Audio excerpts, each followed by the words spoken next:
Hello, happy Tuesday. How's it going? How's it going? Hello.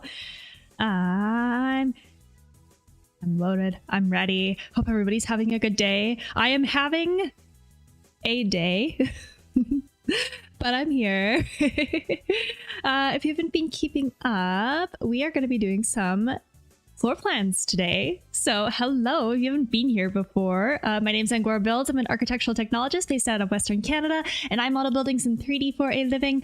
I also stream about home design on Twitch and YouTube, so hello from both platforms. Today I am helping, so I have a real life, potentially a real life project. I don't know if it'll manifest into construction or not. A good friend of mine asked me to help her do some space planning of her house that she owns and is thinking about renovating. So it's kind of like a love it or list it scenario happening here right now. We're seeing if we can configure a design that has everything that she wants in a house, or they'll consider selling and finding something else that's a better fit if they can't make it work. But I think they really like where they are. They are happy with the location, with their yard, everything else. So if we can figure it out with space planning, reconfigure, and they're kind of like, let's send it. So when it comes to space planning for this house reno, like we're even talking about moving stairs and stuff. So I'm gonna kind of do this in like, I guess, levels of invasiveness, or like from low cost to high cost, low impact to high impact. And I guess we'll just jump right in. I'll show you what we're working with. Here we go. Oh, I still have my little window open. I don't know if I need this right now. We have their existing setup. It's a little chaotic because you can see all the dimensions, but I can even just like, here, let's do it this way. This might make a little bit more sense if we do existing. There we go. So this is what we're working with. I'm pretty excited. I love space planning. I think it's really fun to try and finagle a space to be better.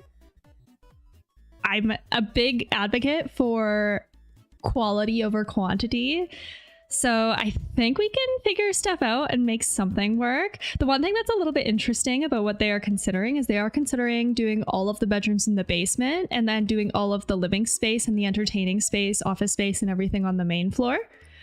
It just gets a little bit weird. So I'm from Western Canada.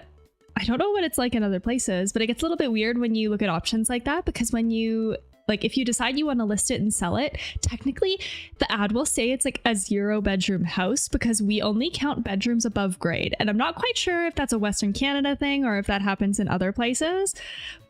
It's really interesting to hear, but it's like the concept makes sense. It's very strange too, because we have a lot of like duplexes or like quad, I don't know, like townhouses where they will put bedrooms in the basement and then the main floor is the living area.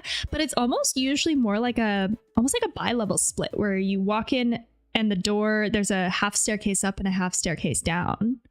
So unwelcome motivation. I'm from Ontario. Same here. Basements aren't even included in square footage. No, it's the same thing here. So it must be well, I know, yeah, it must definitely be a Canadian thing for sure. And to be honest, I guess depending on where you are, sometimes basements aren't even a thing at all. But I understand, I think because they want to try and maximize the square footage in this bungalow, I believe it's only like 1,100 square feet on the main floor. So I'm like, oh yeah, totally. I understand why they'd want to double it. But it is kind of funny. It is kind of funny. Maybe it's because our basements often come unfinished. Like, I'd imagine it's a pretty significant cost bump to a house, like, especially when you're building a house, to finish the basement, but then do the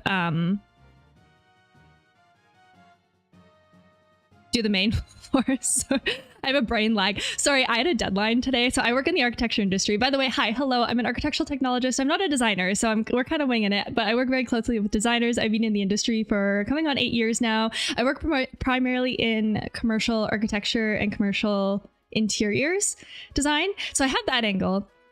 But to be honest, there's a lot of parallels with residential. There's a lot of overlaps. I have detailed so many kitchens and bathrooms in my lifetime, shower rooms, locker rooms. And to be honest, that's almost like bathrooms on hard mode compared to what you do in a residential space.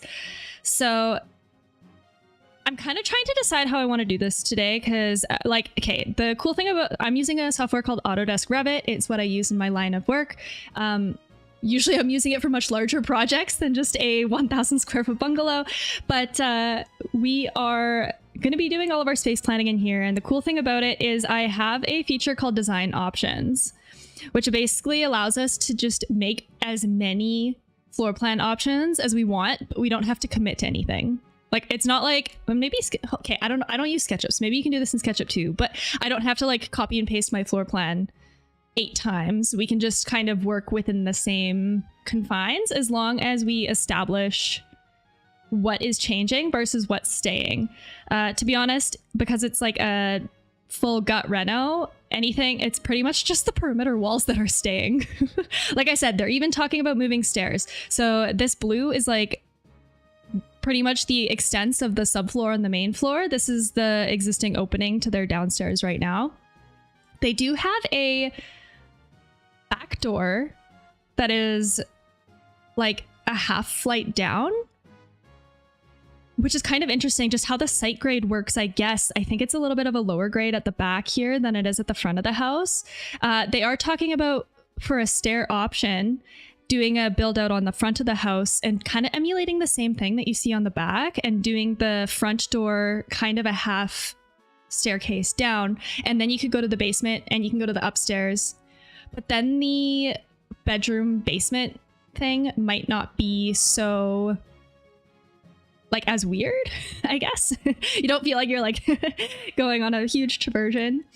So, but there's other ways that we could do it, I think, that could make it pretty inviting. We could do like a nice open staircase that's a little bit more of like a feature stair with a nice guardrail that goes to the basement. That'll open it up, make it feel a little less confined. That's an option. I do have some plans that they drafted up themselves. I don't think I have a copy of it. It might be kind of fun to start there though and just try and do what they asked me to try and do. And then we can kind of springboard from there. That might be a good starting point because then I can kind of visualize or see what they think they want out of their space. We can look at, because I know they have a lot of rooms happening. And they have some measurements too. I almost wish I might send this to my drive quick so that we can, yeah, we need to see that. I'm going to send it to my drive so that I can open it on the side while we do this. Clients, it do be how it goes. Are you in the industry as well, Motivation? Here, let me send it. I could tell already the countertops in their kitchen, I think, are 2.5 feet deep. And a conventional kitchen is only 2 feet deep. I'm pretty sure when we plug it in, it's going to be really interesting scales of things. But this is like my favorite part. You always think it's going to go so well on paper, and then you put it onto plan with real dimensions, and you're just like, oh, that was not how I envisioned that at all. Here, I'm uploading the main floor and I'm uploading the basement right now. The problem, I'm a little worried about these. They are just photos of grid paper. So we'll see what we can make sense of.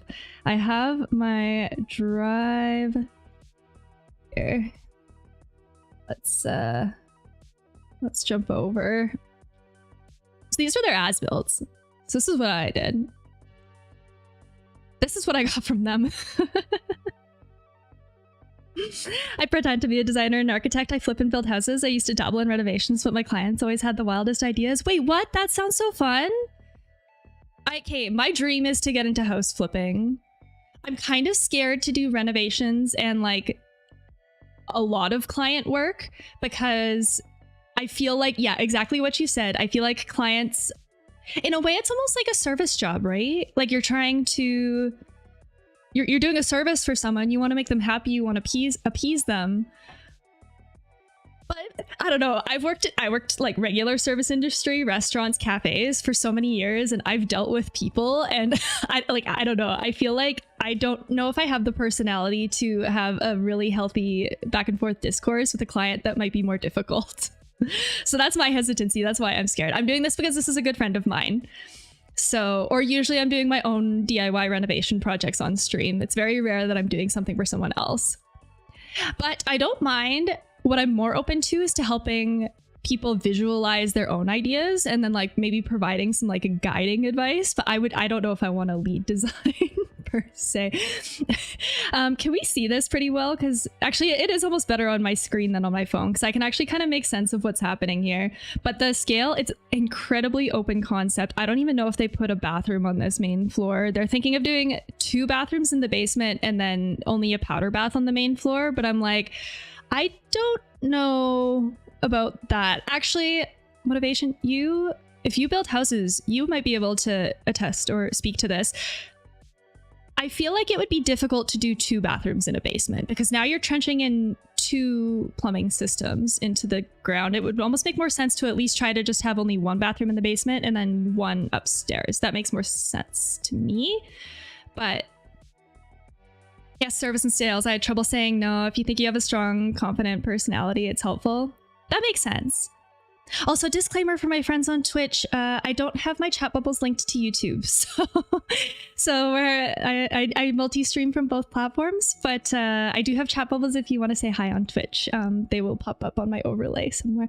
But okay, so yeah, this is what we're working with. I think this one here is the bi-level or like what would you call it? Like the switchback stair situation at the front door here.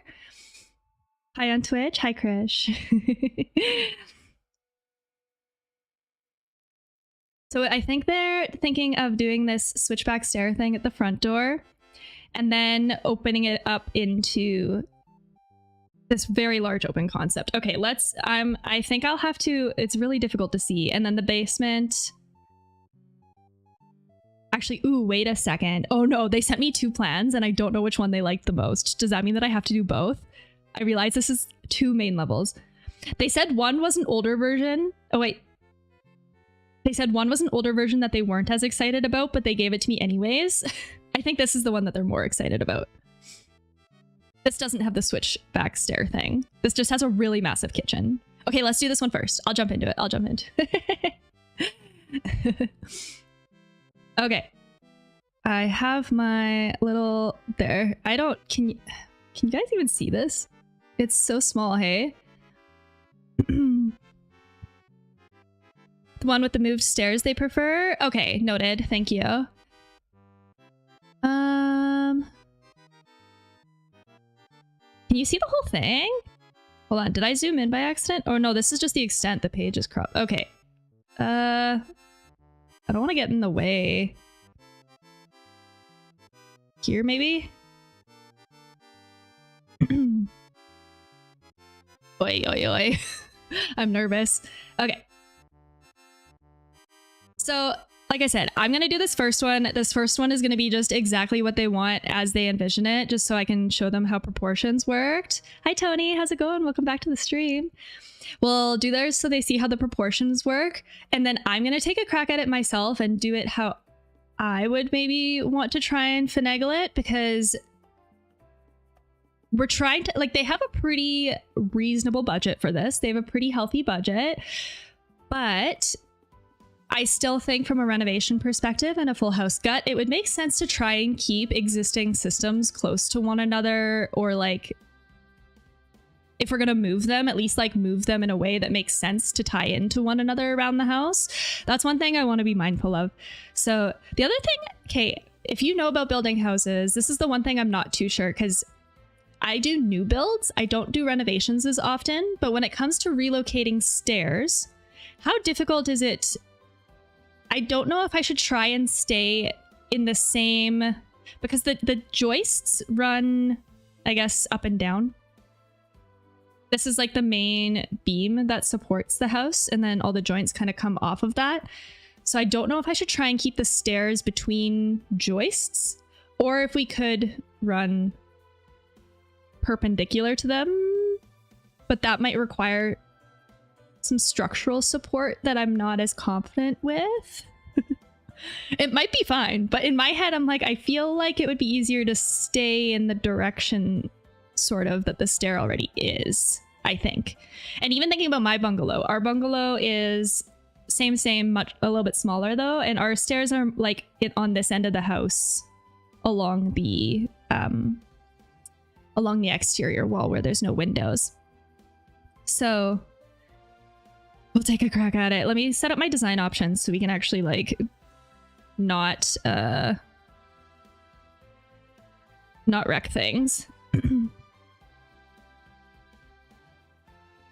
just gonna call it their option. Okay, so if we go into phase 1, new construction, there we go. Now we have our shell. I kind of think, ooh, I'm wondering if I should just put the subfloor.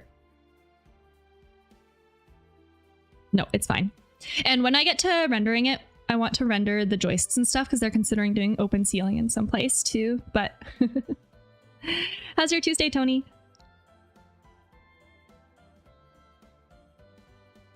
It might be easier to do this in this way because this is how they gave me the plans. Pretty uneventful, to be honest. How about you? Honestly, kind of same. It's pretty chill, just worked today.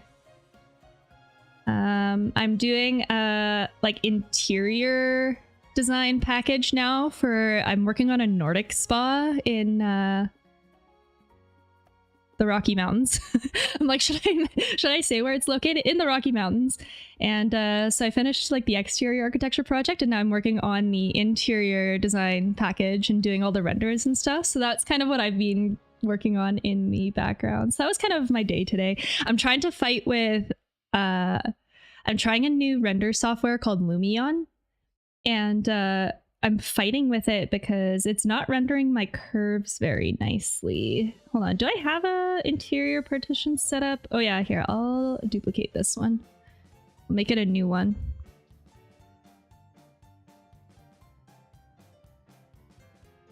But yeah, it's kind of neat. They're trying to finagle.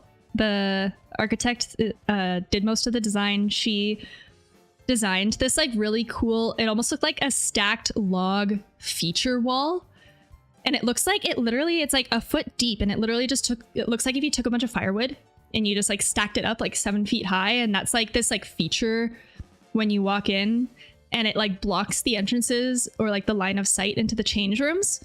So now we're trying to figure out how we want to build that because I guess like the trades flagged that like they're like, do you want to have spiders and bugs living inside your building? And we're like, no, we don't want that. So now we're trying to figure out how to do it.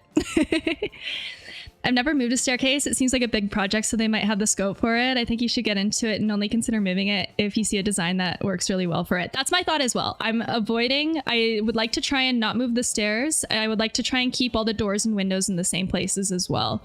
So their design that I'm going to do first does have the stairs moved, so I'm going to do it. But I think for my options, I'm going to try to not show them that. Maybe EA made that program if it's not working well with curves. Oh my god. Could you imagine? Yeah, it's like you have one job, you're a rendering program. That's what you like, that's your thing. You should be good at this. So I don't know, I'm like fighting with it, trying to download separate assets and stuff. It's a whole thing. It's a whole thing, but it's gonna be a really cool project when it's done. So I'm really excited about that. Okay, hold on. I need to figure out how I want to do this because I do need to see, I mean, you guys, I have the image open for you guys, but I don't have it open for me. And I'm trying to figure out, I might put it on my iPad in front of me so I can actually like do this and have it open without flipping back and forth. My second monitor is not quite big enough to have OBS and other windows open. So I think that's the next upgrade after this. This one. Okay. And apparently the grids are like 1 by 1, 1 foot by 1 foot. So I think I can kind of just count them and make it work. So I'm going to be counting for a sec. 1, 2, 3, 4, 5, 6, 7, 8, 9, 10 feet. Oh, he wrote it down. 10 feet by 15.5 feet. Okay. So that is over here. I'll just eyeball it and do it this way. Oh, this might be easier in the... I don't have my design options toggled. One sec. Imagine me getting through the whole floor plan and not doing this. Okay. But yeah, it's so tricky with renovations specifically because like they have a very generous budget, but at the same time, I can't help but feel like it's a slippery slope. It's like some things they were even talking about doing was even 15.5 feet was doing like a whole walkout basement from from the basement level and then walking out. But then I'm like, oh, I don't know about that though, because now you have to excavate down and you need a bunch of retaining walls, and the more concrete you add, the more expensive. Like that's like the biggest one that I think concrete and excavating I think costs the most. So see, I can even tell, like, look at this. This is why scale is important.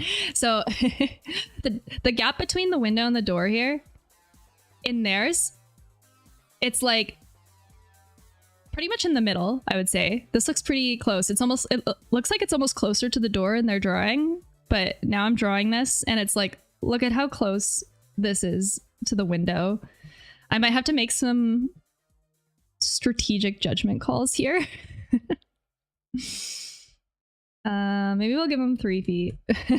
Just like kind of do it roughly in the middle-ish. Have they considered a teardown? Well, that's kind of it. So if you missed the beginning of the stream, this is actually more of a feasibility kind of space planning where they're trying to decide if they want to actually do this reno project or if they should just go buy a different house.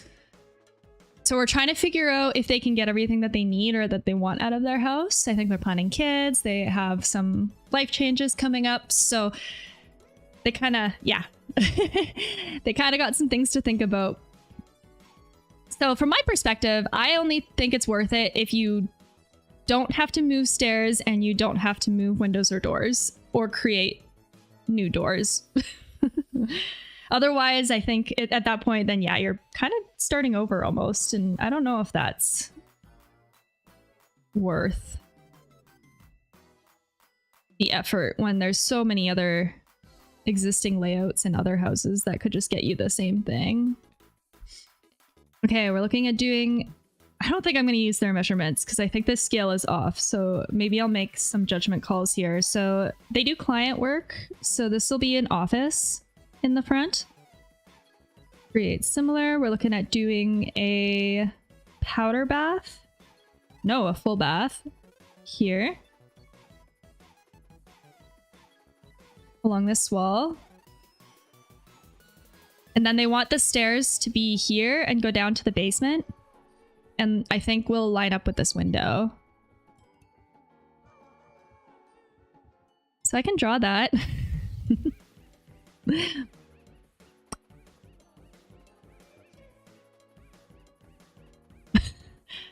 I can draw that. Okay, let's see how big it goes. I'll go to the basement first. Stairs always freak me out. Okay. I think...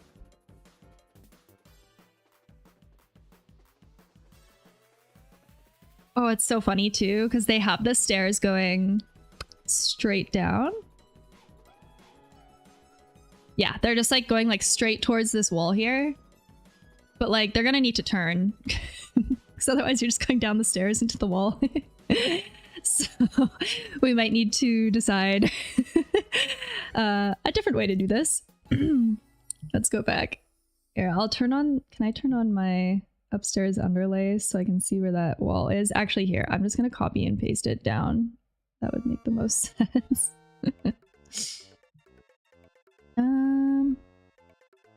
I'll bring this wall down. Here we go. So yeah, like an L shape here.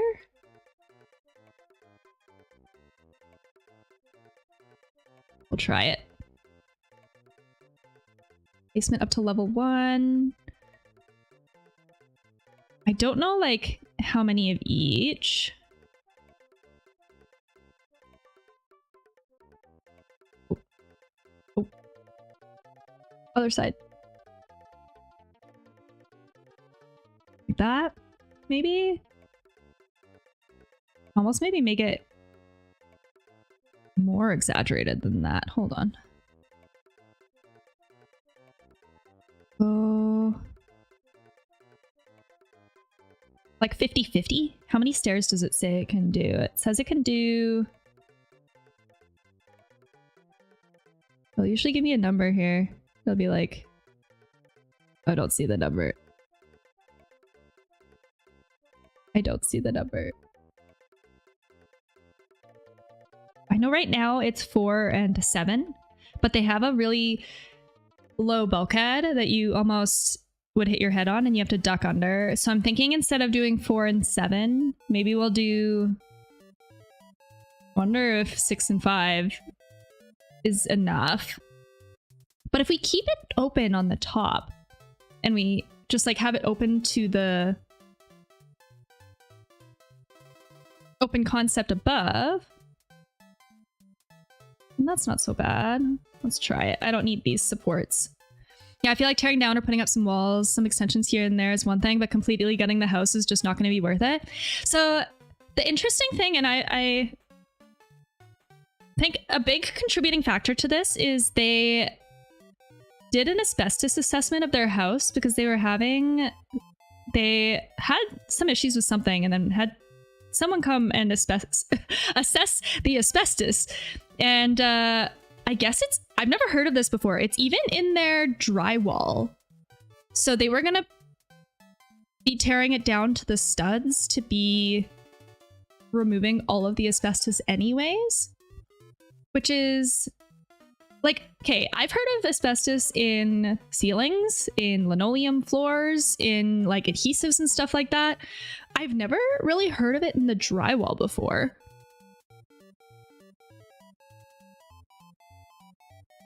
Well, I guess it's the plaster. It's the plaster in the wall. So they were going to get rid of it all and replace it all with like modern drywall. So I think their logic is like, oh, if we have to take it down to the studs and we're like demoing everything anyways, we might as well just like rebuild it exactly how we want to. Which makes sense. The one thing about asbestos though is like, if you don't touch it, it's not really a problem. It just becomes a problem when it's disturbed. So I don't know. It's like, I get it. If they want to like change some walls around, then you are disturbing the asbestos. So then maybe you just like go a full gut then. So I guess that's probably the logic there. Oh, this handrail is terrible. Hold on. I think I need to put the floor in the design options if we're changing how it cuts. Hold on.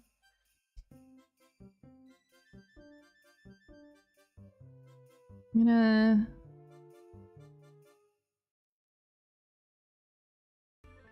just gonna do a new floor while we're at it. I imagine it would still be hard to relocate the stairs in that state of the home too, right? I think if it's like brought down to the studs and completely gutted and then they're done the asbestos remediation, it's kind of almost just like an envelope shell at that point. So it would be the best time to move the stairs. But it's one of those things where like I said, I do new build architecture, so I'm not really like I know how the framing around stairs and stuff works. I just like in my head, I'm like, that has to be, regardless of if it's easier to do it or not, it still has to be a expensive thing, right? It's still expensive. I don't know how far back I need to go with this hole in the floor before we hit our head. but it'll be something like this. Actually, I should put this in my design options because we are moving stairs around. Okay, get rid of that section box. There we go. Like, it might make more sense to almost just make this flush with the bottom of the stairs.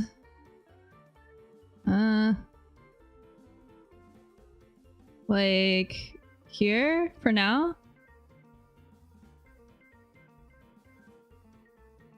I think they have to do it this way.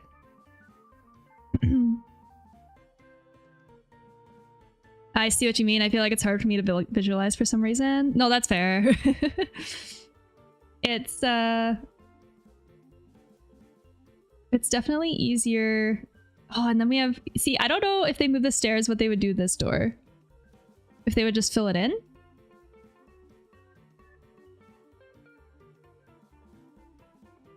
I'm gonna leave it here for now. We might just like have to put something over it so that if we're doing renders or anything with this option, then we don't see the door. And they are kind of losing this back door here, but they do have these double doors here, so that is fine. Okay, and then cue the giant kitchen, which would be,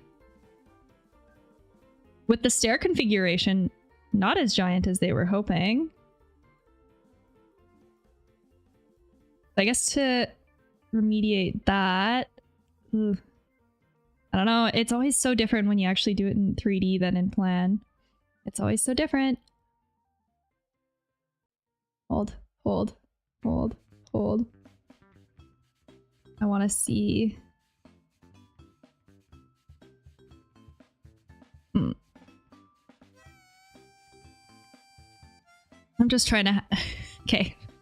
This is where I'm stuck. Is it a split level house? No. Well, it kind of is at the back door. Here, I'll show you what the existing looks like. If I go to the existing house here. So this is their existing plan. So it's not really a split level bungalow per se, but they have this stair that goes down to the basement. And when the landing, it's just the back door here. Hear me out for the OG staircase, blow out all the walls around it, have a double door on the landing and windows extending to the ceiling on the second floor, open risers and glass railings. When we get to doing the options that we get to play around with, I'm down to try that idea. For sure.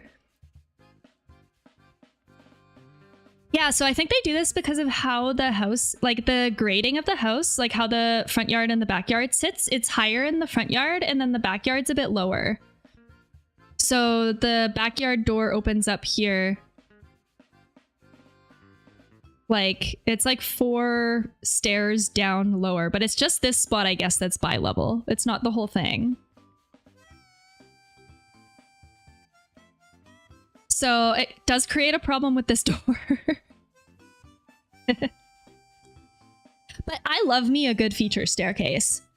So I would love to do like something, especially in a bungalow because the house is so small. I feel like when the staircase to the basement is just like a little bit more intentional and opened up a bit wider, given a little bit more breathing room, it doesn't feel like you're going down into like a dungeon or like a cellar as much. Because some of these older homes, especially in the 50s, like when this one was built, sometimes like it can feel a little it can feel a little dingy on your way down. I've never seen that before, but it does make sense if the terrain is uneven. Yeah, it's a little tricky, but that's I guess like how she goes with the variations in sight, I suppose. The one thing I could try doing, which is maybe really weird, if they do want to get their stair run. Because, okay, she wants to do a big kitchen that pretty much takes up this whole area here. So I'm like, oh, maybe we do need to do the stairs like they drew it. But the only way that I can make it happen if it goes against a wall like this is if I do a big landing at the bottom, I think. Like this. That means that I have to essentially start over and draw one as the first run, basically. I'll make the height of it 200. And we'll try it down here. Like, I'm wondering too if maybe making it like 4 feet wide would be nicer as well, because it's like a 3 foot wide, 3.5 feet wide stair, but the 4 feet might just be also a little bit more. Like, let's see, how wide is that? Like, that's not crazy, but I'll still keep the landing only. Well, do I, or do I make it square? We'll try 1,000. It might be weird. Okay.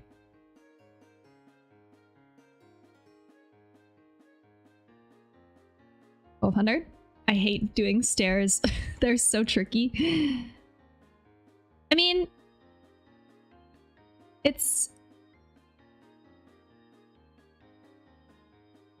Hold on, Wait. My phasing in my 3D model was wrong. Oh, is it eating into the wall for some reason? Why is it doing that? Well, let's go to the basement. Oh, they have furring. They have a build out. Right. Okay, here.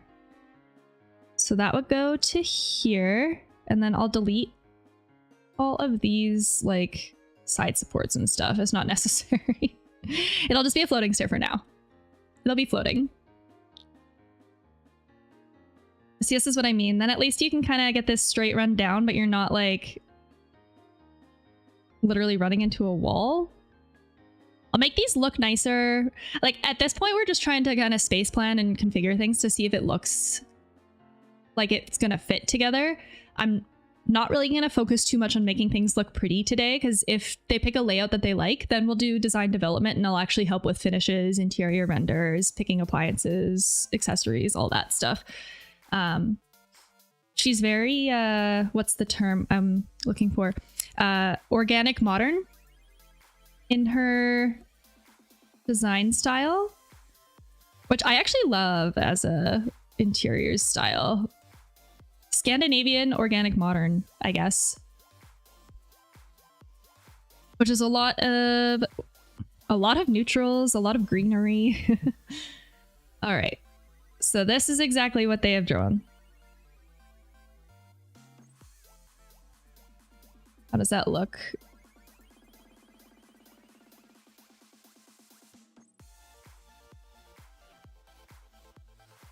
Yes, and then kitchen here. Now they did draw a wall blocking this in, but I'm wondering if it should be open. I'm wondering if we should make it open. Let's put a counter down just as a placeholder. I'm starting to get into wabi-sabi design, honestly. It's kind of similar to organic modern, but it's more organic. Wait, I've never heard of that. Wait, I want to see it.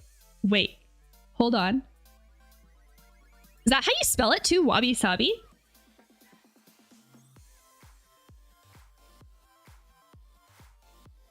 I'm looking. I'm looking. Oh, it's like Japandi. Hold on. I need to go to the homepage and search it. I love this style too. This is gorgeous. Found watching on YouTube but subbing on Twitch. Love watching architecture streams. Oh my god, thank you! Welcome to the stream, Becky! Hope your night's going good. Welcome, welcome. Thank you so much for the prime. Oh yeah, this is gorgeous. I think this is like the style that like is she likes as well. So I'm gonna show her this because I think she'll like it a lot too. Thank you so much for the recommendation. Same Tony, just can't afford it. No worries, no worries. I actually like, I would rather get monetized and just like get paid by ads, please. Fuck Amazon, fuck the big corps. That's why Prime's good though. May I ask why you're using Revit instead of Chief Architect? I think it's a regional thing, because Revit is most prominent in Western Canada. At least among the firms, like most of the firms here that I'm aware of anyways. What area are you located in the world? Yeah, basically Japandi, but focusing on using materials and pieces that are less than perfect to emphasize the importance of imperfection and highlighting impermanence, which I love that. Oh my god, I love that too. That's so cool. Wait, hold on. I should show you guys what I'm looking at. I'm like, tiny window in the bottom left. So sorry. Yeah, this is so cool. One of my favorite things that we've been doing lately is just like with some of our Zillowcraft streaming, I've spent some deep dive days learning about specific interior design styles. I think it would be so cool to spend a day just learning about like, yeah, this one. Or like, I mean, even just like ones I don't understand very well. Like modern, for example, I know that it's an interior design like style, but I don't really know a lot about it and like what constitutes modern, but I know it's not the same as contemporary, for example. USA, I wasn't sure if Revit was also more applicable for larger projects compared to Chief Architect. I wonder if, yeah, like what kind of projects do you work on, or like what size or style of projects? Because my background is commercial architecture, commercial interiors, especially like when I worked for 7 years on a very large commercial interiors team that did a lot of like big office projects and stuff. So for us, Revit, it was definitely more of a collaborative thing, because Revit is really good at like overlaying models, cohesive sharing, clash detections, things like that.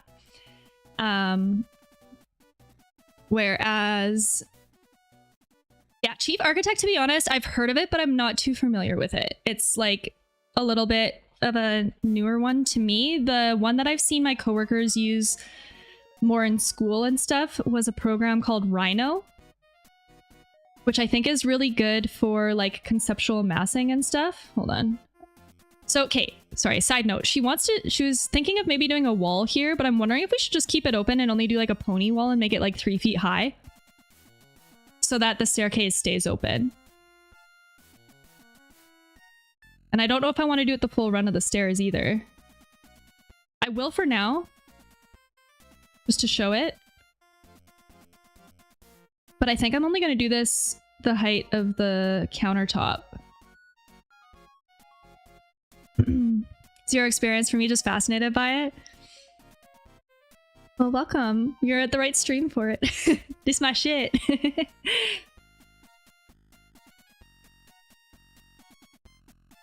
Yeah, I love this stuff. Also, motivation, I don't know if you were here when I was saying my chat bubbles are not linked to YouTube. They only are to Twitch. So unfortunately, there's no cross chat, but I wish there were so much. I would like to try.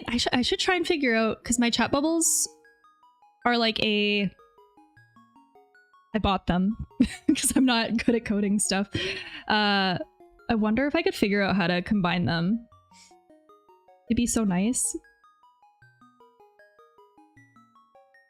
Because to be honest, it's so hard for me to pick between Twitch and YouTube. I kind of love both platforms equally, so multi-streaming is just like the most ideal. I need a 12-inch depth counter, one sec. Or 24, here, like this.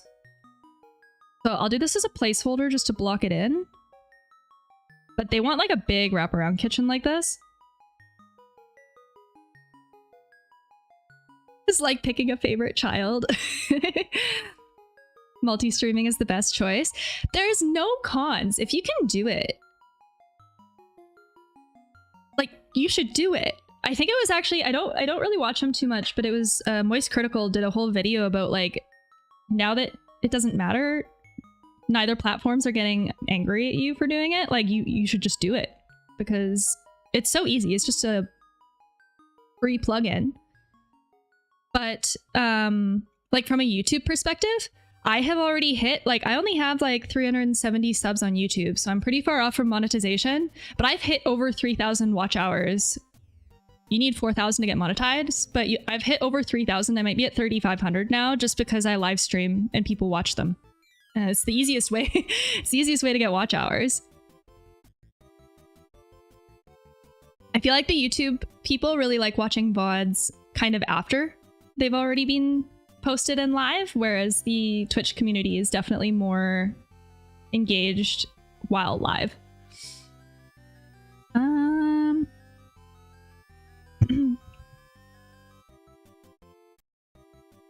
love that Streamlabs at least has the combined chat, but I don't know if there's an easy way to show it on screen. I should look into that. I use Stream Elements, not Streamlabs. But I wonder if there's a way. I'll dig into it. Yeah, I'd rather watch YouTube live and VODs than get hit with a Twitch ad every 30 minutes or so. That's so fair. I can't watch Twitch VODs either. It drives me bonkers. It makes me so sad when streamers like don't upload their VODs to YouTube ever and they only do Twitch. Hold on. Oh, we're kind of on the other side of the house already. Okay, so this is their massive kitchen. And I know that they were talking about doing a big, almost like a, how do I describe this? I have a photo of it. I don't know if you'd call it an island per se. It's like, I have a pin of it because I was even thinking about it for our kitchen. Sort of like this, almost, where you get like a big kind of like a farmhouse table, but it doubles as like a work surface in the kitchen. So I think they're looking at doing an option like this. And some streamers lock their VODs only subs. Oh, I feel like that's such a shame because I feel like, especially on YouTube too, I don't know, I feel like having VODs accessible it's such an easy way to help people figure out if they like what you do. So yeah, I think this is really pretty. So maybe I'll do like a placeholder. Like, I don't know. I just don't really think you should gatekeep discoverability. I think that's why, like, it would almost make more sense from my perspective. Okay, I'm trying to decide if I want to do it as a countertop. I might just do a quick model in place thing here for this, because I don't even know. We need at least 3 foot clearance, but for how big this kitchen is, I think it might be nicer to do 3.5 to 4 feet. Let's try. See, oh, this is 3.5. I don't know if they're gonna get their farmhouse table in the dimensions that I have here. Unless we move the kitchen around. I'll try 3 feet, but even 3 feet might not be it. They did not indicate a dining room space because they wanted it to kind of be like an eat-in sort of kitchen deal. So I don't want to have to risk spending money just to find out I don't click with your content or something like that. I understand trying to optimize your revenue, but like, come on. Yeah, I think it's almost better to like monetize more, like maybe more personal stuff, like more Q&As or like I don't know, like more like vloggy stuff, because I feel like the people that have already given you money are interested in you as a person. So they're the ones that are more likely to appreciate kind of the more personal content. And it's also kind of feeding into, I mean, obviously like a parasocial relationship is like, that's the reality of live streaming. So it makes more sense to kind of like lean in from that angle with the monetized content behind membership paywalls and stuff. Like when people have the members feature on YouTube. I'm not familiar with the members feature on YouTube. Is it very similar to like subscribing on Twitch, or like is it like, I think it can give you access to like different or like more content, but I don't really know what else you get from it. Okay, they are not getting an island in this configuration as it is. But like I said, this is, oh, actually they drew this differently. Hold on. Okay, so if I do this how they drew it, this is what it looks like. Yes, I'm done. Yes, I'm done. So they actually, wow, okay, they have an 11-foot long counter here. Oh, that's not really that crazy, but it looks like it's like way over here. And then this one is like right up to here.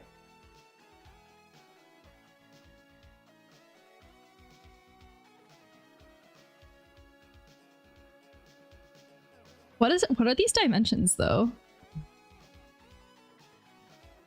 Like 12 feet by 16 feet. Is that getting to a point? I mean, okay, my biggest struggle with home design is like I'm a huge advocate for like intentional and what's the word? Like efficient design, I guess. So I have a really hard time with really large rooms or like really large homes. Because for me, I'm like, well, are you just filling the space to fill it? Or like, do you actually need this much space? So like, I look at this and I'm like, do you actually need a 16.5 foot by 12 foot by 12 foot kitchen?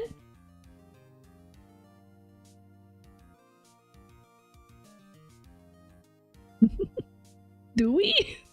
Do we? But anyways, so then they draw the island this way. So I'll try again. I'll try again.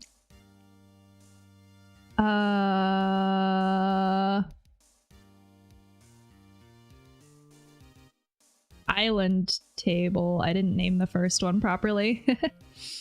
I'm a member to a Sims YouTuber. Oh. I'm a member to a Sims YouTuber and she posts vlogs behind the scenes Sims content for her members, but she also has dedicated build challenges for us and she sometimes streams to members only in addition to her normal occasional streams. See, that makes sense to me. I love doing the build challenges too. I love that aspect. I'd love to reach a point with the Sims or like any of the like Zillow build streams. I'd love to be able to just like throw it to the community and just get people to renovate the houses themselves. Like, especially because Sims, you can share the lots on the cloud and then people can download them. I'm like, that'd be so cool to just like I'm renovating the Queen Anne house that we built right now. I don't know about this. This is so skinny. But yeah, I'm renovating the Queen Anne house right now in how I think. Like, it's definitely a personal bias what I think looks good, but it would be so cool to see what other people do and how they would renovate it. And then like do like streams where we get to like go through everybody's different renos and stuff and see how they did it. Because it's like, I don't know, the cool thing about design is that it's so subjective and it's also, it's kind of like art. There's things that people will do that like you never would have thought of doing yourself. And then when you share, then you're kind of like, whoa, like that's a cool strategy. I never thought of lining it up that way. And then for like future design stuff, now you have a whole like arsenal of things. So that'd be fun. Yeah, I agree. I'm kind of waiting. Like, obviously there needs to be a little pocket of dedicated viewers that would be willing to participate before we do something like that, right? But I will say 2025 has been way better for like dual streaming for me has been way better for viewership than any of just the single platform streams before. So we'll see. Maybe I'll try and manifest that by the end of the year that we have enough of us that would participate. We can do something like that. Okay, I don't know how I feel about this. This island is only 2 feet deep.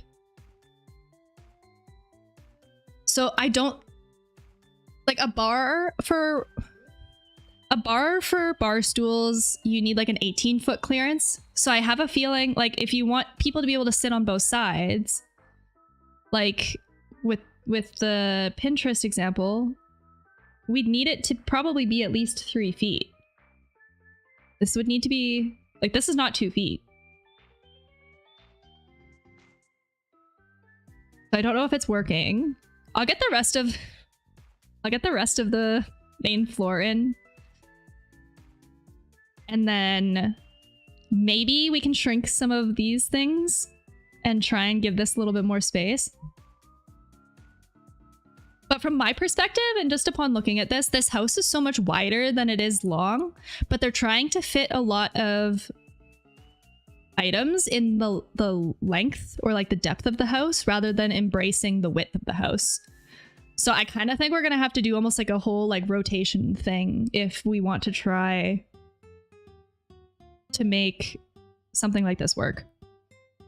Okay, so now we have a Oh, they want enough space. Oh yeah, so we got enough space for a... Wait. Oh, wait. I've modeled everything. This is it for the... This is it for the main floor geometry. So I guess, yeah, let's do doors and stuff. And they were saying too, so like this room they want to be an office, this they want to be a bathroom, this they want to be like a, I think it's like a media, I don't even know what they wrote. Like a media games entertaining rooms. They want like a big sliding door here so they could open it up to, this is the living room.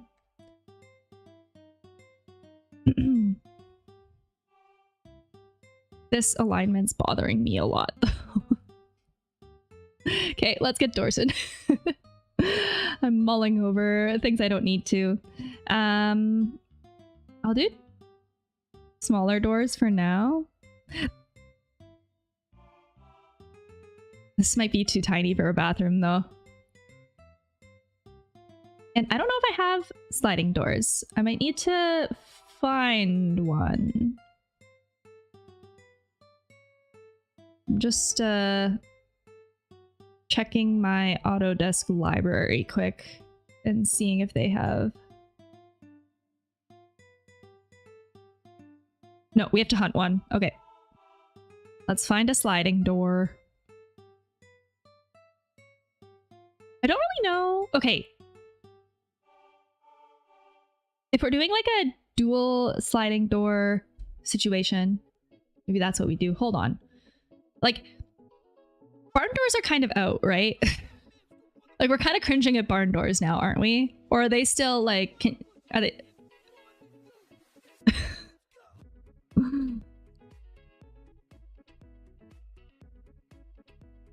I'm just trying to see what we get for options for double sliding doors first before I download one. Do you know if they're planning on doing any of the reno themselves, or are they outsourcing a team? They'll be outsourcing a team. So fortunately they have like enough friends and enough budget that they would be hiring the whole thing out. So, which helps a lot actually. But that's also why if they do decide to move forward with this, it's so important that I help them with the construction drawings and the renders and stuff so that they actually communicate to the trades what needs to be done. So I have to wonder, I mean, I'm not in the residential space at all, but how often is there conflict or issues with house renos because people just don't know like how to do construction drawings properly or like communicate the specifications and the design intent?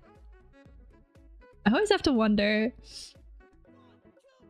It looks like all these options are barn doors. The potential for French doors. I love French doors. They specifically asked for sliding, but if we did like these are kind of sick. And it's not giving like this is kind of giving like tacky barn door a bit more. But there is some more tasteful versions of this. I'm just wondering if they're going the direction of, what's the word? I guess like organic modern slash with a little bit of a mid-century modern twist, I think. I'm wondering if, like, I think wood is much warmer.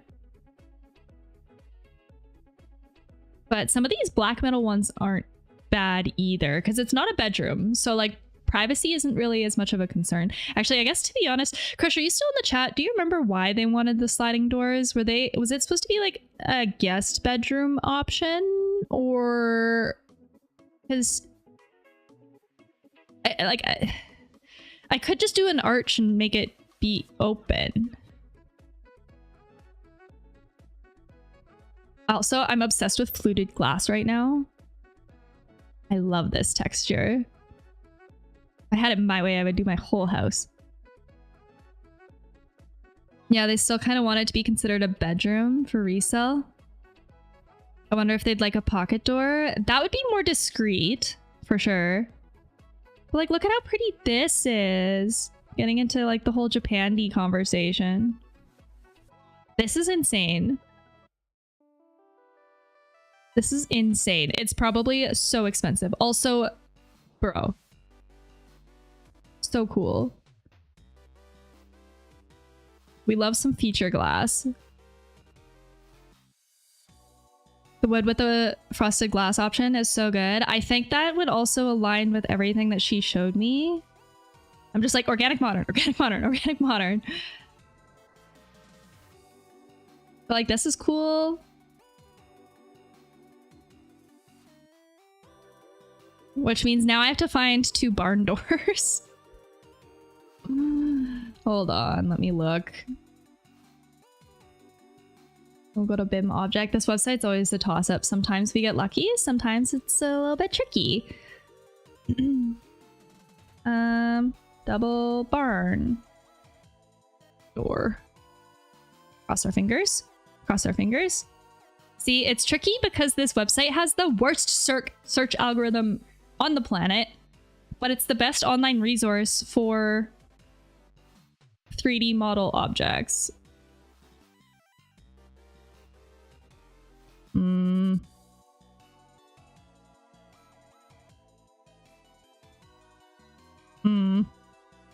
Why? It's very like commercial bias though. There's a lot of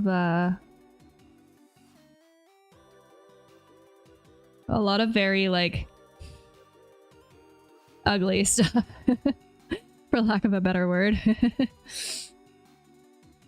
Not the conflicting SEO. Blocked by the terrible UI of the website. Such a shame.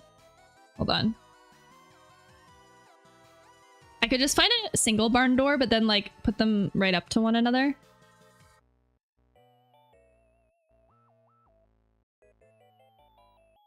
Or even like getting warmer. Let's see, do they have swing doors? See, they have, oh, sliding. Oh, it's got its own category. Okay. So much like retail storefront glazing though. Can I maybe interior apply?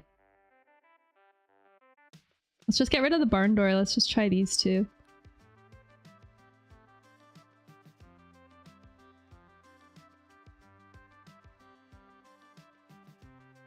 It's just like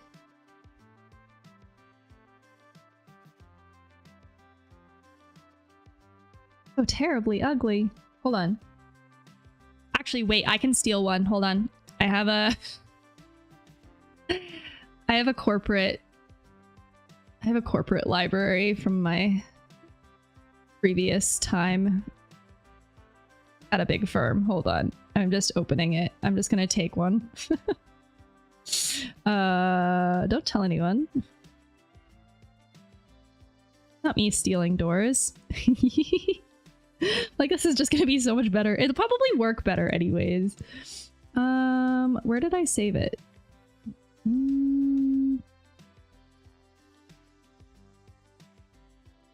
Hold on. It just has to upgrade. So we're gonna hang out here for a sec. I guess we could look at Pinterest for a moment. Hang out. But I didn't see a thing. Tell no one. We have no idea. The sad thing is that I'm pretty sure she sent me her Pinterest board and then I don't have access to it. Did I start a pin for this project though?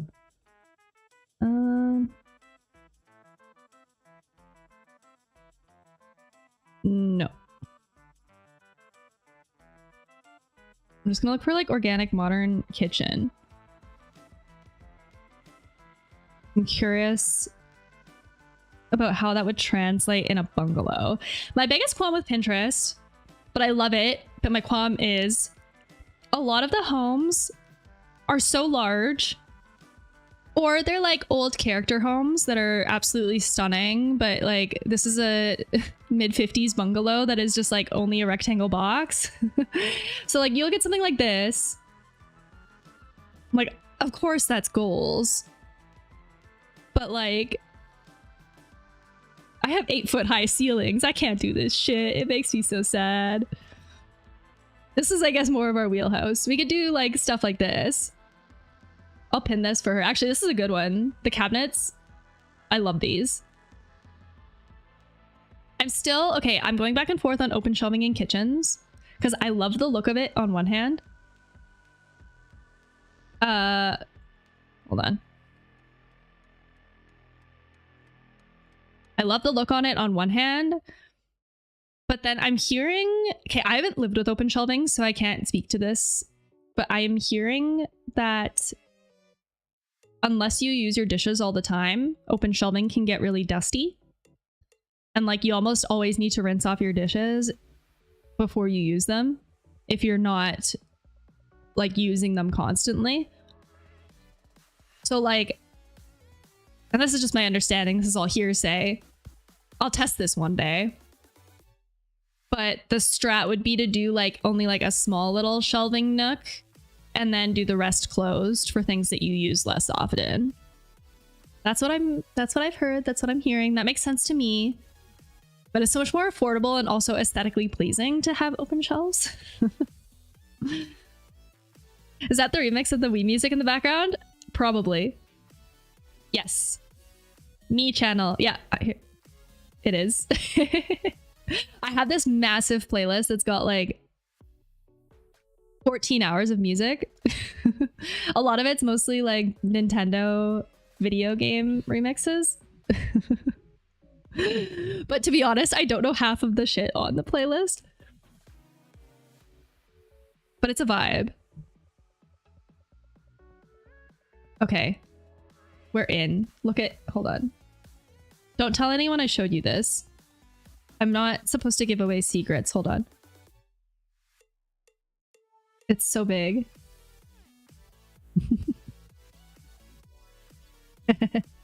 Secrets. So, the doors are here. This is how organized I was at one point in time. I'm just gonna copy and paste it in one sec. It's really lagging though. The inside scoop on Revit assets. It's like, yeah, my old firm had another level of organization. I will say, I think the only reason why it got so good was because work got so slow during COVID that there was literally months where, well, weeks, I guess, not months, where we didn't really have much to do. So then my firm was like, oh, just organize the Revit library. So now we have this like insane library. But I love it because all of the assets actually work properly. Okay, let me just close it out again because it's so large. It's lagging me. This is the only thing I'm gonna steal. Wait! Actually, it might have a double door. That's great. So get stuff so much quicker. Yeah, exactly. And it helps a lot with designers too, because then they can just find what they want. And then we just have to, like, we don't have to do it for them, which is a big problem with like 3D modeling in the industry. There's a lot of designers that don't know how to 3D model because I would say within the last 7 years is kind of, actually, I guess not, I've been in the industry for 8 years, and for the first 2 years I worked, 3D modeling was not as prominent. It started gaining more traction in, I guess, at least for us, like in 2018 was when we made the full transition. But so there's a lot of older designers and stuff that just like don't know how to use the software very well. So then they would like hand sketch things and then give it to us to like 3D model and set it up for them. which I actually love that workflow because I love being a part of the design process. But I also acknowledge that it is just way quicker if the designer can go in and do it themselves. So yeah, this is probably good. I don't know how, like, we could make these doors even wider if we want to. I don't really have, like, I think right now it's 6 feet. So maybe if we did like,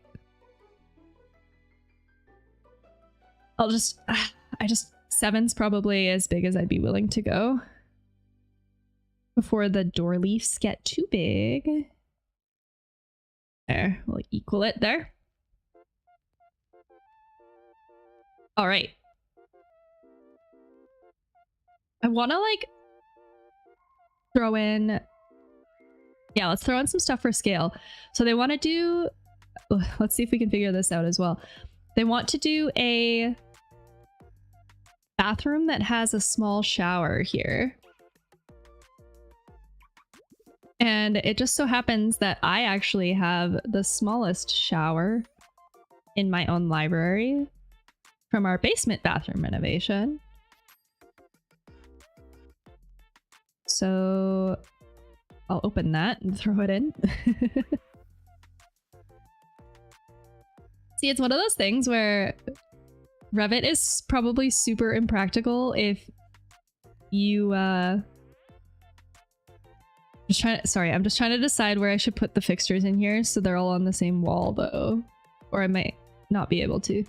I feel like it's really impractical to learn and do for fun if you're not doing stuff in it all the time, because a lot of what makes Revit faster and better is having a big arsenal of libraries, families, components, whatever set up already for you. Hold on. I know I have a toilet, but I can't remember. It's called like, I can't remember what the name of it is. It was, we got it from, okay. Where's the existing plan? Here. It's here.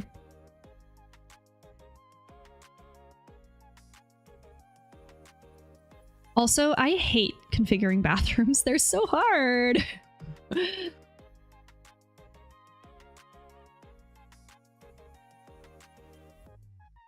Like, okay.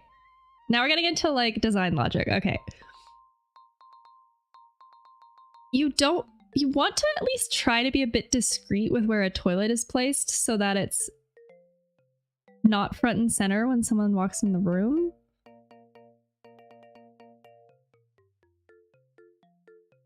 Like, this is just a bit too close to the door for comfort for me.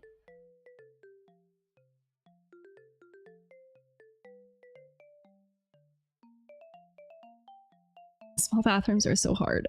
Small bathrooms are so hard. Small bathrooms are so hard. Small bathroom plan. This is why I like Pinterest. Like, give me some layouts. Like, this is probably the most efficient in terms of size. Like this one here on the bottom, maybe?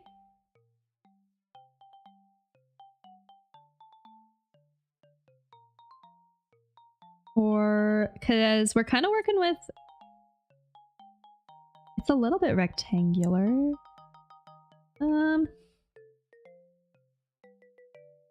Common bathroom floor plan layout ideas. So they don't want a tub, they only want to do a shower. But it's a long, skinny bathroom. So like,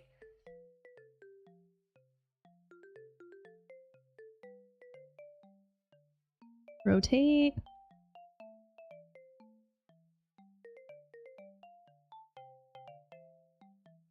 The problem with this shower, I think it opens...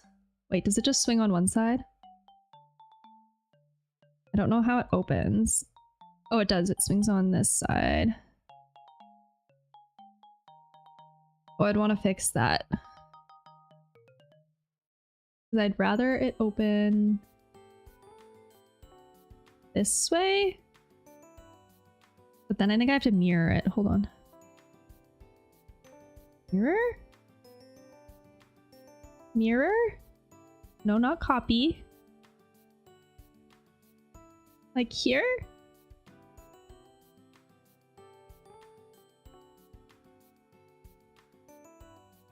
That, maybe? And I don't know if I'm sold on the toilet being right here when you open the door though. And the other thing where it gets tricky is, Krish, can you put plumbing on exterior walls? We should probably avoid this, hey? If you're in the chat still.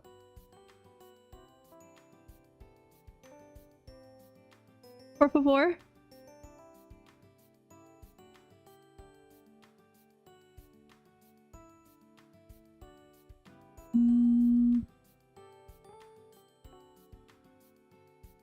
Yeah, best to avoid it. Okay, so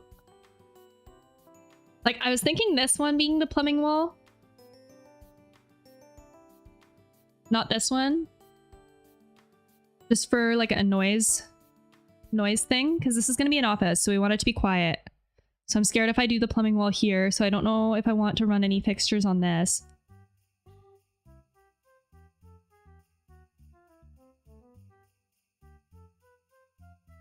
So that means, I mean, this office, whoa, I didn't mean to copy. We could bring this down, make it a little bit more square. But again, we're still running into the same problem.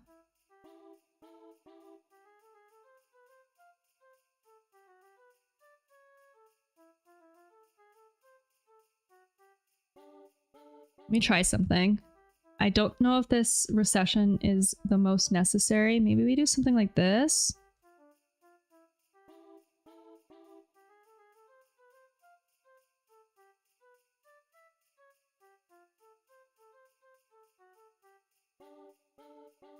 Oops.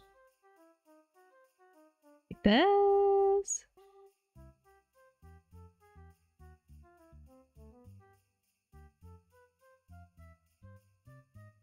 Weird, it wouldn't let me in the mirror. Oh, stop it! This way! This way!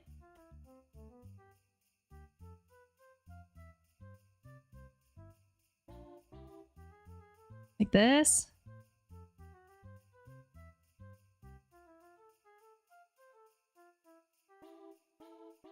And then instead of doing a shower so tiny like this is really deep though. Hold on. Like I could bring this in. Does this serve a purpose?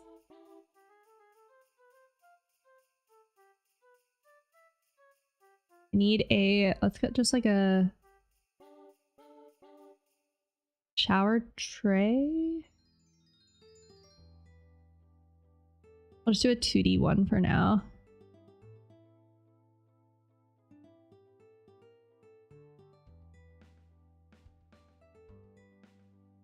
Then how wide is this? 5 feet? Well, okay, we'll beef this up to, so it'll need to be a 6-inch thick, be a plumbing wall. So I'll do that now.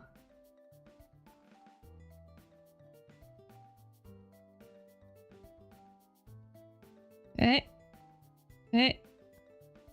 And that goes here. 4'9". Yeah, I feel like it would just be easier at this point to just do like a walk-in shower, like tile the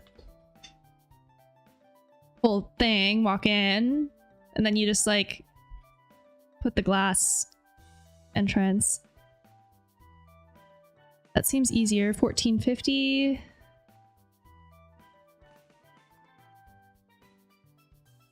This. And then this would go here. I think you need 457 millimeters.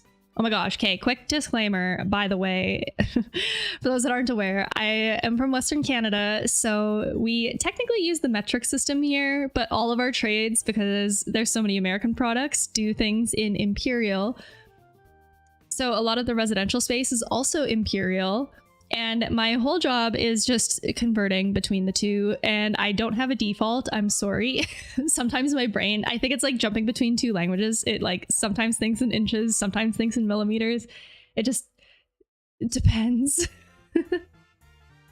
It depends. I'm like, pick one, please. Actually, let me double check toilet clearance because I think 457 is minimum. But we want it to be comfortable though. Yeah, 1.5 feet. 1.5 feet. This one's 21 inches, 10 inches. 15. Okay, we got a lot of space in this bathroom. I'll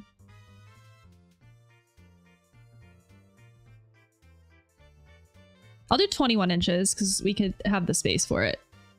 And then let me just double check what this is, because this is also like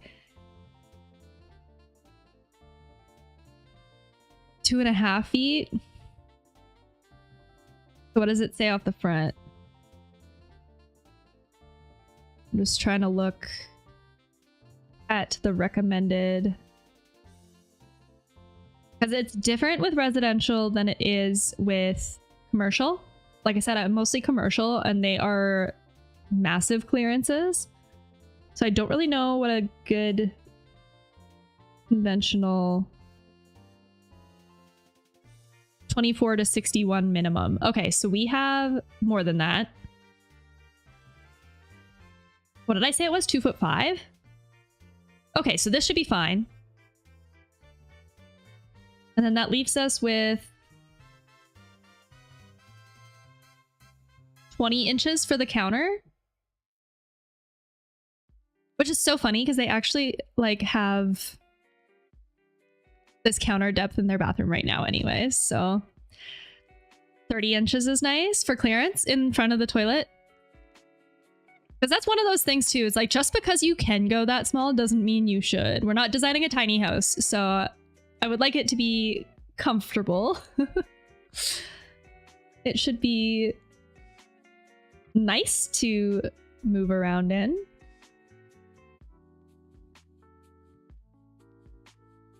It is kind of funny too, because they actually do have a... Oh, I was just saying that's what you have right now? Like 30 inches? Yeah. Yeah, I feel like that's good. And like, this is kind of a guest slash powder bath. It's not really like their master suite. That's where, if it's like your daily driver, that one might be a little bit more spacious. I'll do this for now.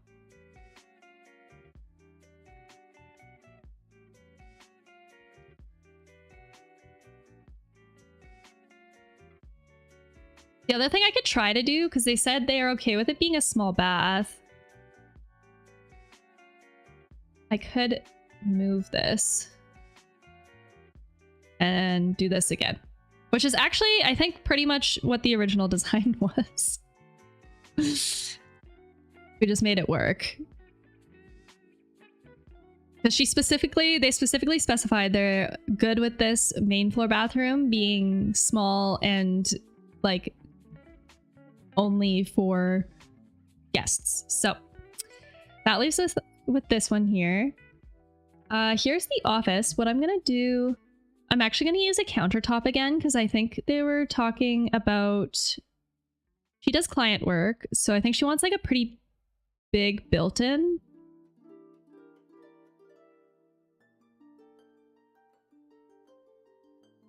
So I'm just trying to understand how much space we're working with here, because they're gonna do a Murphy bed for guests on... Oh, I guess this is the bedroom then, Krish. I don't know why they're trying to call this... I guess because they want it to be a 2-bedroom still on paper, so that if there's this one and then this one, technically it can pass. But what's the size of a Murphy bed? I'll place a queen bed just for context.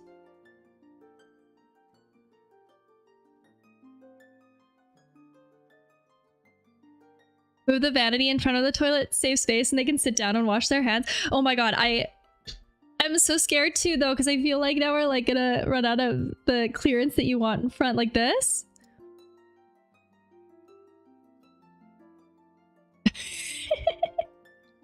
I'm already freaking out about how small this is, to be honest. It's 700, so it's like a foot and 2 feet and 4 inches or something, which should be enough for a small sink. But it's, yeah, it's tricky. It's tiny. And there's better fixtures and more compact fixtures that we could find. You just have to hop over the counter to take a shower. Bed. Furniture. I'm just loading in a placeholder. Tony gets it. This is a double. We want a queen. So they're kind of thinking like here. So actually, okay, this is like, this fits. Parkour. Have you seen those toilets that like the back of the toilet is the sink? And then you don't even need a vanity? And you can just like straddle the toilet and like wash your hands? I'm not sure how I feel about them. I appreciate the space-saving compactness, but here, I'm just trying to... That's wild. They're crazy. Oh my gosh. We did go down a rabbit hole one stream about smart plumbing. Here, these tiny compact toilets, I'll show you. They're so tiny. Think toilet. Look at them. Like, kind of cool though. But these are the ones that I've seen. Where I actually think it like, this one like, I think it cycles the tank water back, but thanks for the editing stream. I'm about to bed. Good night, everyone. Good night, Bucky. Have a good night. Sleep well. Looks better than expected. The plumbing would be so much easier. It would be. Yeah, you would just like install this. That's brutal. It's pretty savage. I do think that they originate more from, I think it's Asia or China, where they have very, very compact living spaces. But yeah, sharing the water, I don't know. Like, I'm pretty sure toilet tank water is clean, right? Like, it's the clean plumbing line goes into the tank first in the back, and then it goes down into the bowl, I think. But yeah, what do you do if the toilet clogs? What happens?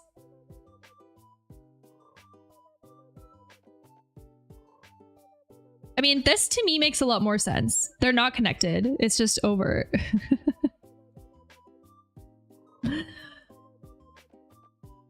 Oh my god, look at this one. I still feel like ergonomically it would be so weird though. It can't be comfortable, right? Anyway, we're not doing that. I should pitch it to her as a joke and see what happens. Okay, I'm going to... I guess I'll keep this here because I can show them that it fits.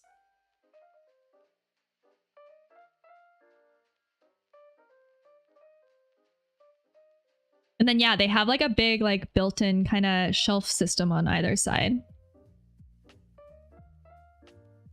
You like sit on the toilet seat backwards to wash your hands, or just like just like do the like awkward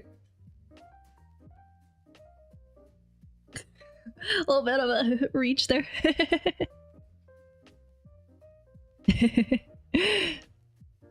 So awkward. No thanks. I'm gonna just load in here. I have a whole casework library that we've made on stream. I'm gonna just bring in an upper to sit on top of the open shelf. Yeah, I want this to sit on top of the desk.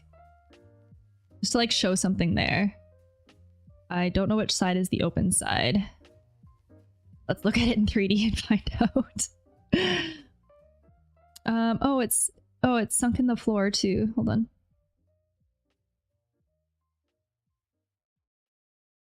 Yeah, the one that gets me, I'm pretty sure we dove down an article about AI bathtubs.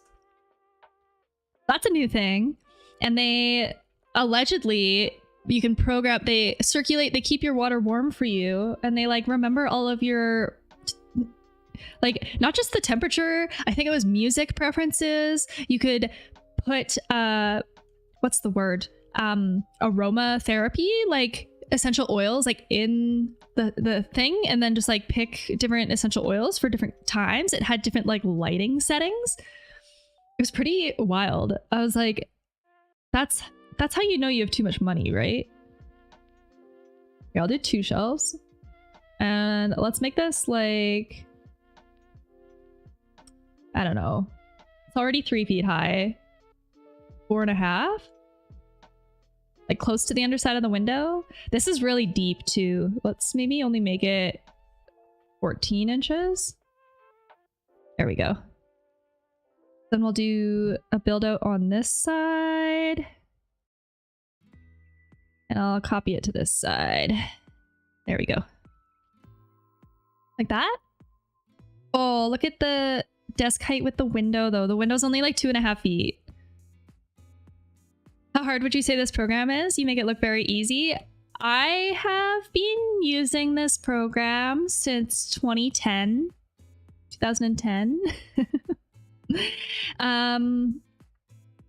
Honestly, I don't think the learning curve is that bad. It's just there's a lot of information management that isn't very intuitive, and that I think is the hard part about learning this program. Because it's pretty easy to set up 3D models. Like I could even here, oh, actually here's an example. I can edit in place like the countertop here. Like picking the height of it, picking the start of it so that it jumps down to a counter. But like I could build a whole thing right here really quick for you. But it's a plane-based software. XYZ axis, and so if I set it and I pick a plane, I can pick this side here, and then now I can draw a gable. Make sure that it aligns. Gables are only 19 millimeters thick typically, so I'll do that. And it's the wrong way. It's going out. I want it to go in, so negative. Then we have a gable. The actual like 3D modeling part, I would say is pretty easy. I think you can pick it up fast. But where it gets complicated is getting into parameters. So to make things adjustable, like this shelf, I built this. If we look at it in 2D, we have these little arrow toggles. I can stretch it to whatever size I want, however I feel like. I'll save it. Learning how to set up this part gets a little bit trickier.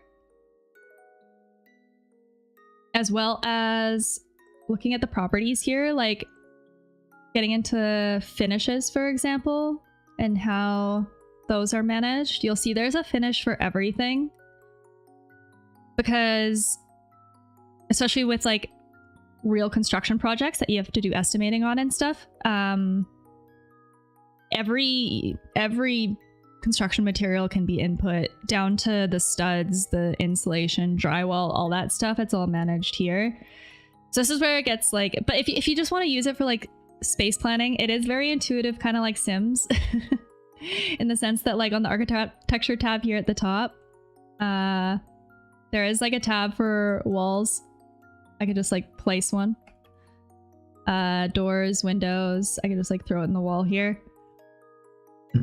It's more, yeah, the setup of the families to make it look like how you want to, that's where it gets hard.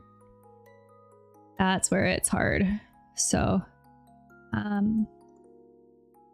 yeah, I started learning this software when I was in grade 10 in high school. We had an architectural design program, And it's actually so funny because, like, are you familiar with AutoCAD and how it's like a 2D drafting software? So that's this one. That's this one. This is the kitchen. Okay, so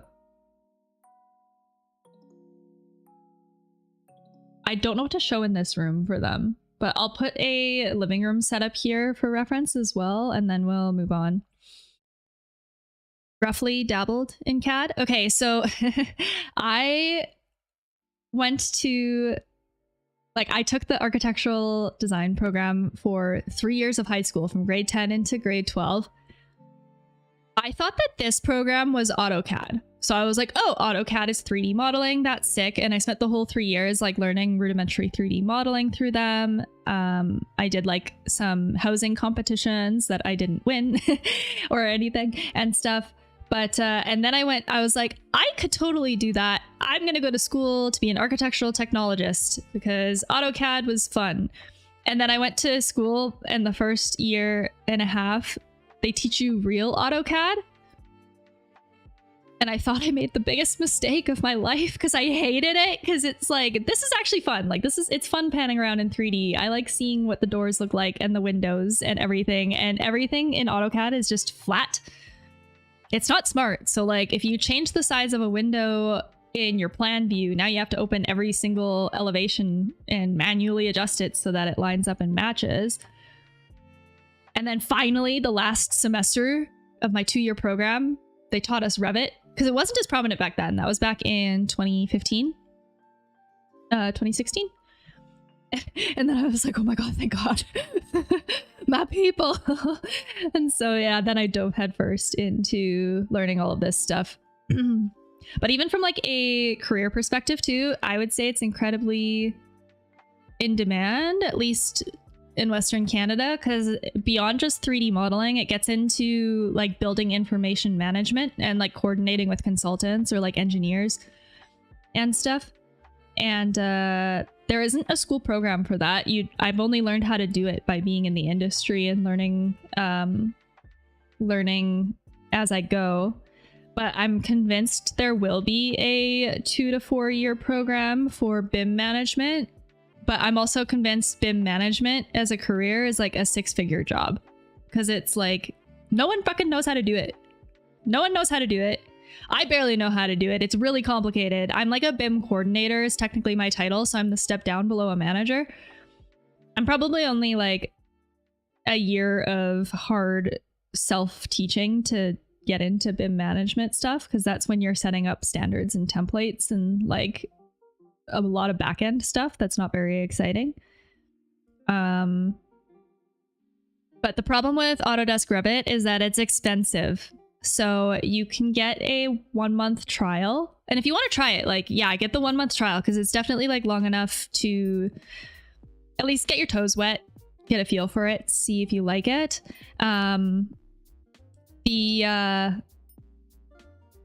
The cost of it is definitely the biggest barrier to entry. However, if you are a student, if you're in university and you have a student ID or a student email address, they'll give you a free license. So if you're a student, it's most ideal. Or if you can like fake being a student, like you have a friend that's a student. I think it's kind of like Photoshop is sort of the same. I think they kind of do the same thing. I don't know. I'm leaning more towards I'm leaning more towards lining all of this stuff up. Hold on, let me fix this. Okay. I'm leaning more towards doing this and oops. And then lining up this and then doing a dining space in the middle. They said they didn't really want it, but I can't fit it with how their design is right now. I dabble in true crime. There's some designers in that space who will recreate crime scenes /houses /neighborhoods. I sketch, but I've always thought it would be cool to be able to do a digital. Oh, that's sick. There was actually quite a few people in my program that were looking into like game dev jobs, because they kind of wanted to do the same thing, get more into like 3D modeling, the entourage and the world building and stuff. And I think it's definitely like a good option, or like at least from in their case it made sense, because then it was kind of like a little bit of a fail-safe, because if it was hard to get into gaming, then you still had a fallback, because there will always be construction. So to be honest, this is like a pretty safe job if you're really good at it. If you're really good at it. Some big firms have a reputation for hiring and then firing, and then hiring and then firing as the project work ebbs and flows, though. So in some cases it can be a little bit tumultuous and tricky. I was very fortunate that I got with a large firm that didn't agree with that philosophy. They thought it was a waste of talent, and talent retention was important. But I don't know. So this software translates to, have you heard of Twinmotion? Oh, I don't have my own furniture. I'm just gonna put a really ugly sofa. Please don't judge my furniture choices. I'm literally just picking from the like awful selection available to me from Autodesk. It's abysmal. It's a crime. Oh god, I hate all of these. What's the lesser of the evils? This one, probably. 3-seater. There's so much space, though. So many room for activities. But yeah, Twinmotion is by Epic Games. It's a free... Actually, I don't know if it's free. It's free if you have an Autodesk license. But it's a rendering software that has a shit ton of assets and entourage. Like, it's so good. My firm started using it, my bigger firm started using it for architectural, like really large architectural projects, because Twinmotion specifically was so good at handling like foliage. Trees especially are the hardest, from my understanding. Like, once you start getting a lot of trees and you want to like depict a forest, then it just like really bogs your computer down. But Twinmotion, and I think it's because it's like by a game dev company, that's why it like handles so well. But it is like it's a really good one to learn. I think it might actually sync with SketchUp as well. I don't know if you get a free license though. I should look that up. Because they might have made it. Oh, it's actually it's free to students, hobbyists, and what was the other one? Individuals and companies whose annual gross revenue does not exceed 1 million USD. See, that's how I feel like they should do software pricing. I don't know why. Like, for example, like I can't afford Photoshop because I don't make income off of Photoshop, so I can't justify paying for Photoshop. So I just use Canva for everything. But as far as like visualization softwares go, especially if you're interested in getting more into like entourage and like neighborhoods or street scenes, like urban design and stuff, for fun, Twinmotion is really intuitive and really fun to learn. And like it does some really cool stuff.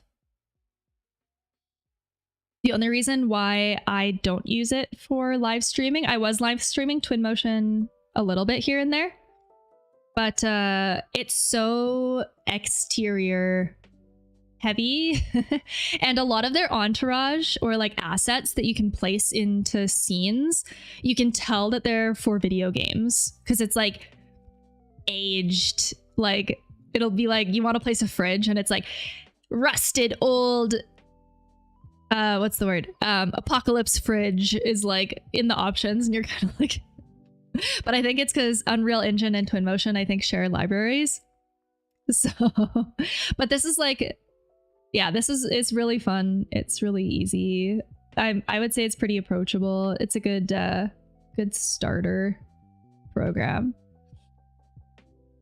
in the grand scheme of programs. This and SketchUp, like if you're actually interested in getting into 3D modeling, I tell people to do SketchUp first,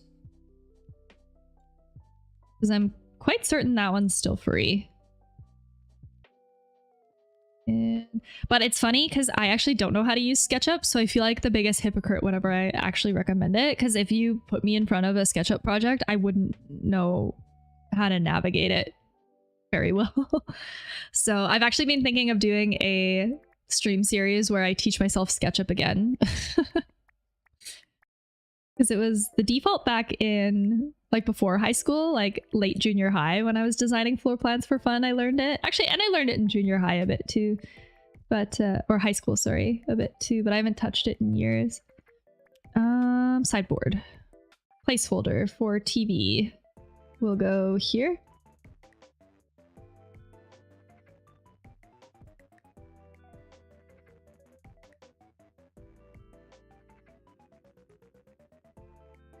I'm just like,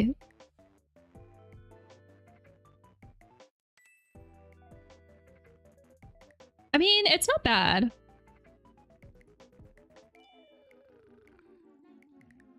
I don't know if this is, I don't know if we want to keep this. So this is where I'm hung up on this plan that they are interested in. I just feel like this is too small to be worth it.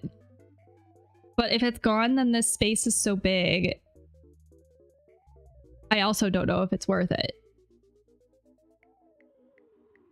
I guess the other thing that we could do if they want this to be a bedroom, we could take this and maybe bring it up,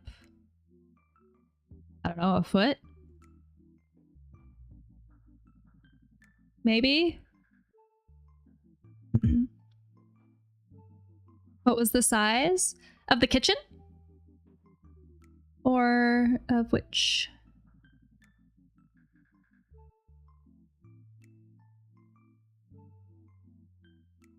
Yeah, it's like it was 12 feet by 12 feet. 11.3 by 12.7. This is quite generous, I think. Like this almost might be overkill. When I start putting cabinets in, I might regret. I mean, we could also throw in some appliances just as space holders. Oops. Wait, why? Oh, there it goes. Like if I bring in a fridge.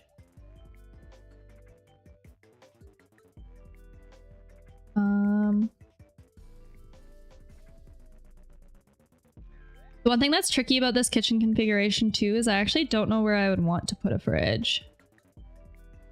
Just the equipment. Domestic. I might have to go let my dog outside. I think I hear him barking.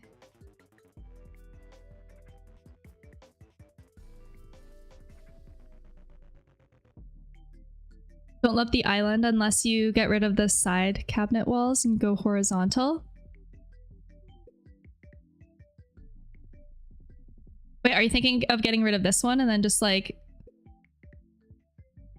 Because you could almost like scale this in, do this. This could be open. Actually, ooh, I might like this. Hold on. Actually, this might get them what they want. Hold on. Don't do the wraparound, just do an L shape. Duplicate. I'll make this 36. And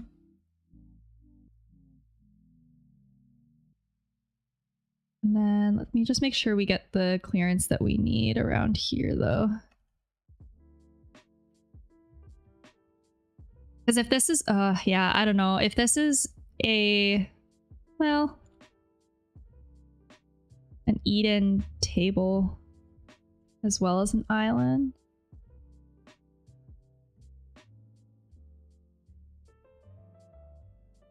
I really like when things line up as well. I don't know how I feel. I mean, it's not the worst. It could be like this. And then if this was like a pony wall or like we could do like a guardrail, like glass. And then you'd see the stools when you walk in.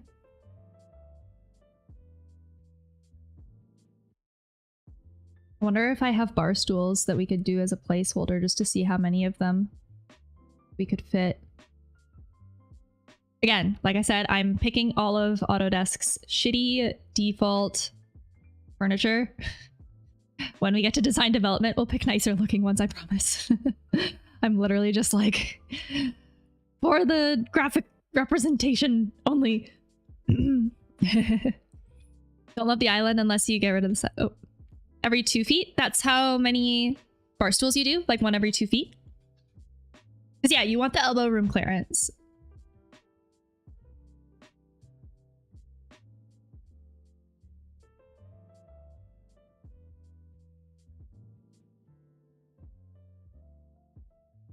Yeah, see, we could even give them like more space and make it a little bit nicer in terms of ergonomics. See, the one nice thing that I like about this, I think if you're walking through the front door and you look towards the kitchen, you get a nice moment where you have the back of the bar stools, but you could do like nice feature pendant lighting. Like, I think you could create a really nice first impression. That's what I was trying to say.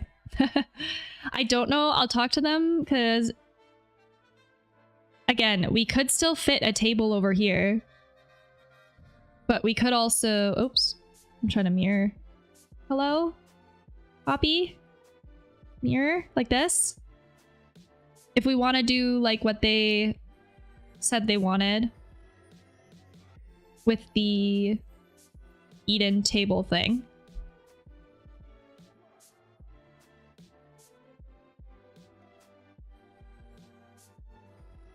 I don't hate it.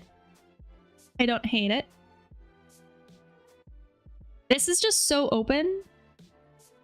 And I still don't know what they would do with this room. My concern with this is...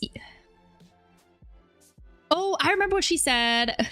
I think she said doubling as like a playroom potentially. Like a gaming room slash playroom with like a built-in banquet or something. I need to ask her because she had a vision and I can't remember what it was.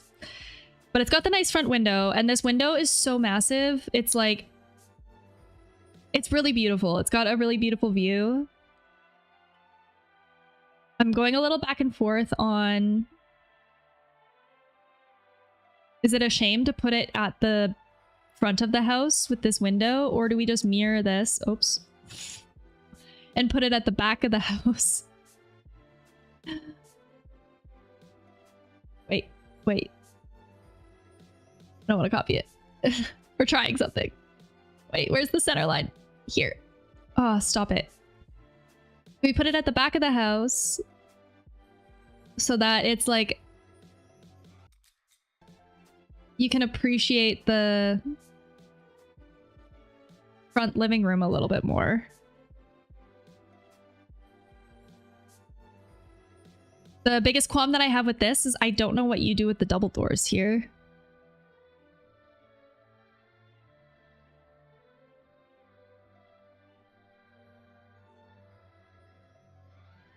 No, I don't like that. I feel like you'd have to relocate the basement door here too. And then it would have to open up to the deck and go down steps or something. Okay, I said I was going to do an option that was exactly how they drew it. So that's this one. So we can duplicate it and change it after. But this is the layout that the client gave me for their... Let me put another sofa in here. I just feel like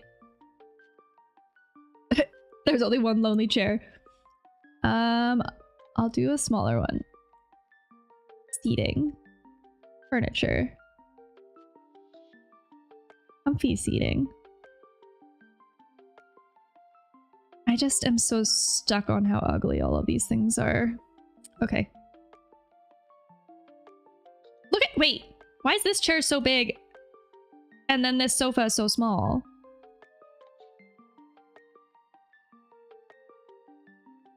Wait, there's a matching sofa to this chair. Hold on. Is this one? This is way bigger.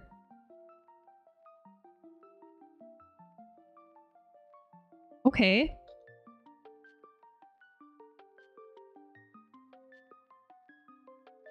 Also, How would the feng shui be in this space? Is this good? Did I screw anything up? I'm actually almost scared to put...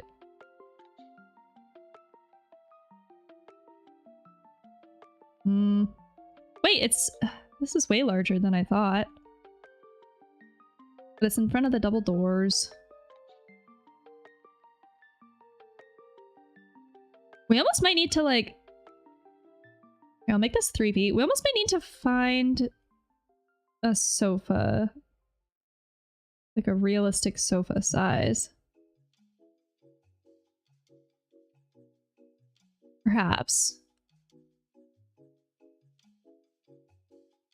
Because they're so varied. Like I said, like I don't really trust the Autodesk library very much.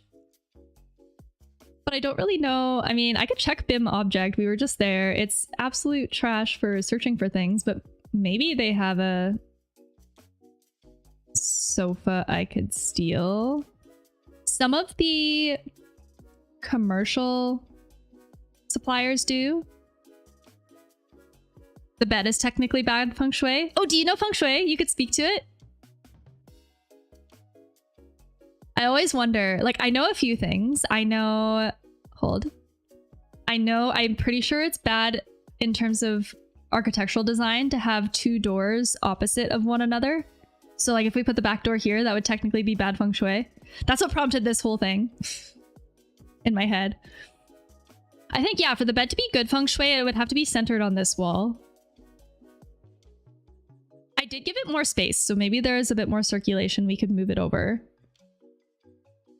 I know that you're not supposed to have a sink across the kitchen from a stove. I know that too. There's some things I have in the in the memory bank about it.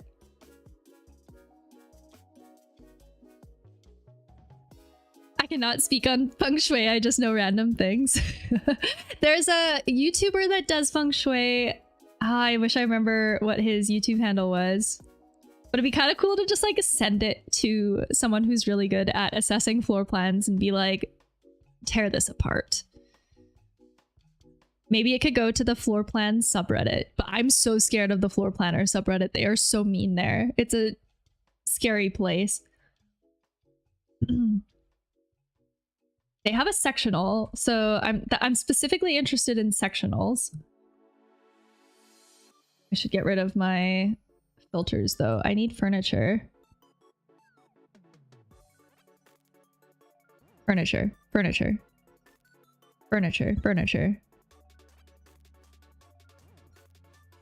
Add a fountain or aquarium. Actually, okay, seriously, she did say that they really like biophilic design, which is kind of funny. It makes sense that organic modern is something that she's gravitating to as well, because I would say that there's a lot of like elements of biophilic design in like any of the organic slash Japandi slash Scandinavian designs as well. It was kind of cute because she was like, I really like biophilic design, but I can't keep plants alive. But if you know about biophilic design, it's actually not about plants. It's just about like taking elements or like features of nature and bringing them indoors from like a psychologically relaxing angle or perspective. So like elements like natural light or water sounds. So fountain or aquarium is a good call in that department. You don't see fountains in homes very often in Canada. I imagine it's because it's winter. I don't... Wait, okay, sorry. I don't think I have a furniture filter. Am I... Oh, it's right here. Sofas. Apply. I'll just pull a big one, I guess. I don't really want a modular one. Can I pick brands? Wait, I do know a little bit more furniture brands. Who we got? I know none of these furniture brands, but this one has the most. They're all wood. Just kidding. That looks uncomfortable. I'll just do this one because it's big. This is giving corporate office break room waiting area. I've Put so many of these in corporate projects. Okay, download Revit. Wait, did I download the Revit file? Wait, these are better. Wait, why didn't they show me these ones? Wait, these are better. Hold on. I'll take this one. Why wasn't this in— see, this is what I mean. Their search engine is terrible. Oh, maybe they don't have the file that I need. Links? Download? No, they do have Revit files. Okay. I don't need AutoCAD. Oh, they have a whole type catalog. I might be able to get a whole thing. Like a whole... options? Many options? Yeah, they have the whole series. I'm downloading the series. Let's go. Alphabet sofa. It might upgrade. We'll give it a moment.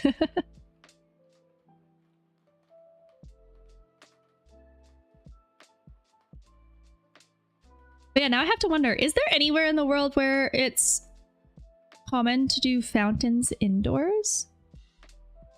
Oh. What am I looking at? Oh, it's the sofa in... oh, I see. What are you? A freeform element. Here it is. I think their real sofa is much larger than this, but I'll take it. I'm just gonna check... oh, they got other ones. Hold on.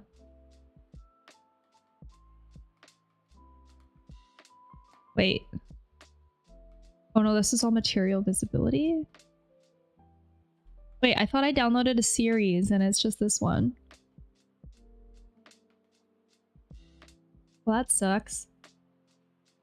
Womp womp. Wait, why don't I see it?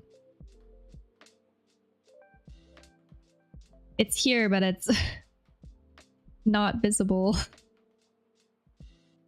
Okay, come here.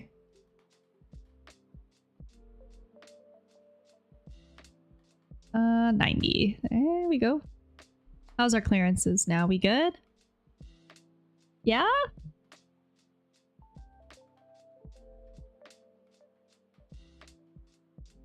I don't want it to be too close.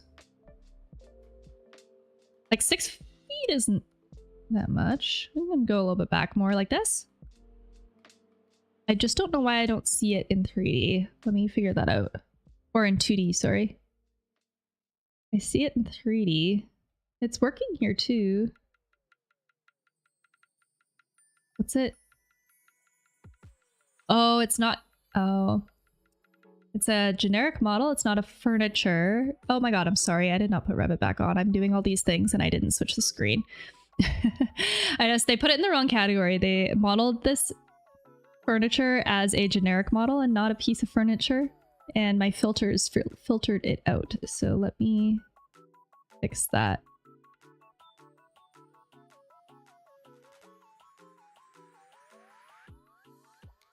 It didn't work though.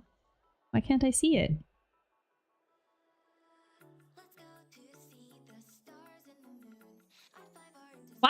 Why can't I see it?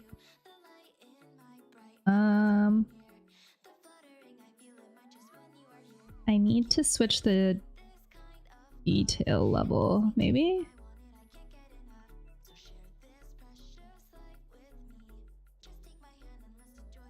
Okay, that worked.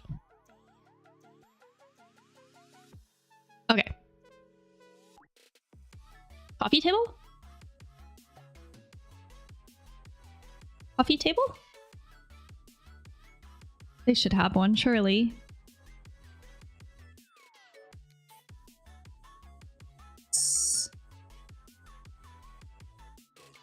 I don't have my my Autodesk library doesn't have a window that pops up when I'm looking in it. I should fix that for you guys so you can actually see, because I feel like I get stuck looking at them.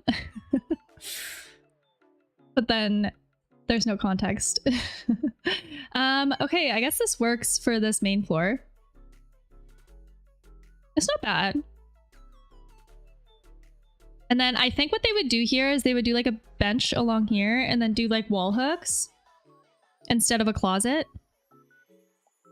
That's what, or they would do like built-in, like a built-in IKEA system potentially as an option as well.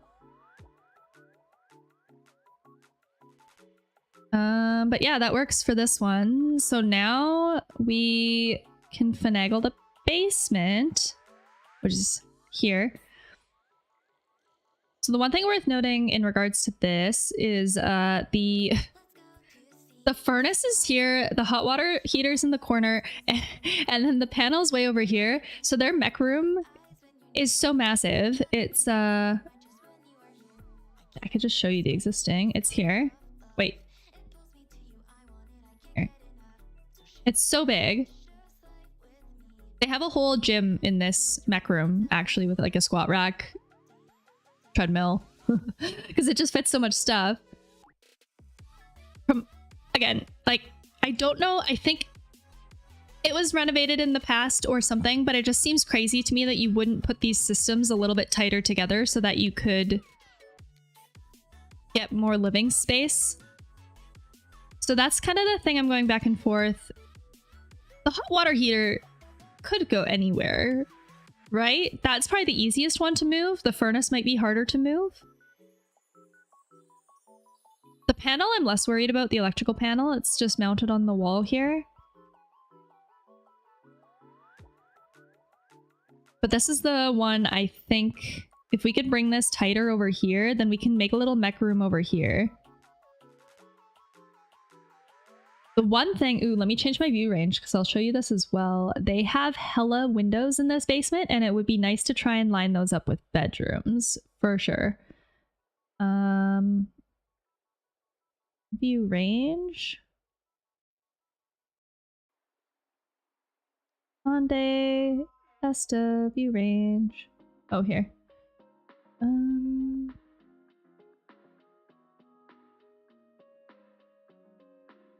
Monday, Esta, view range. Here. Okay. I want this to be there.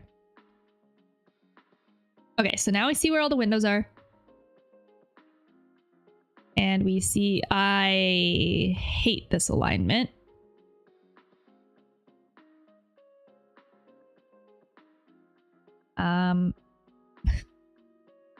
Okay, we see where all the windows are and where this back door is, but we've already, I guess, established in this option that the back door is being ignored, so...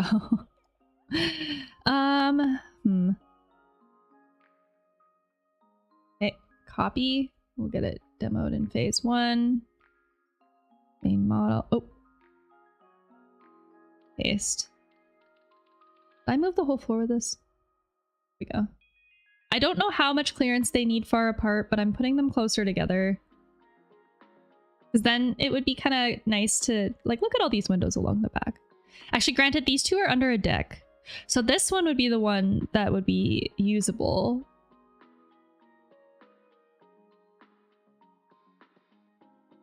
I'm trying to remember where our hot water heater is. It's also very close to our furnace.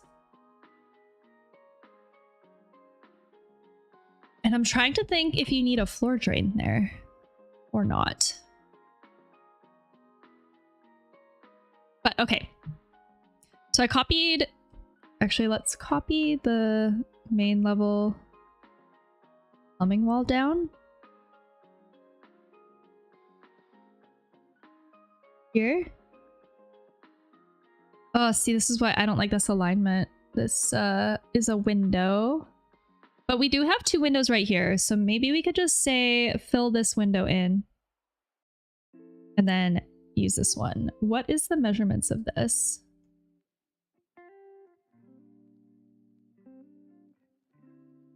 $15 1/3 by 11 1/2. Okay, so what I'm thinking for this basement, it's all living space upstairs. Downstairs, I think we try to do 3 bedrooms. But they kind of asked for a ensuite and a bathroom for their kids down here. Do I just do it? or try to make that work, because this is their option, right? So I try, right? That's what I should do here.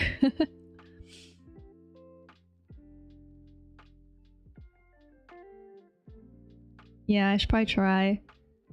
But I'm just trying to think of the best way to do that. Because we'd want the bathrooms probably to be very close to one another. Ideally even like neighboring walls / touching. And the hot water heater is here. This could open into like a little rec space or like a kids play area, TV room, whatever. They did say they wanted a downstairs living space. Can we make 3 bedrooms and a downstairs living space and 2 bathrooms happen down here though? I'm not sure. I'm gonna do this as lines first because I don't have a plan to go off of this time.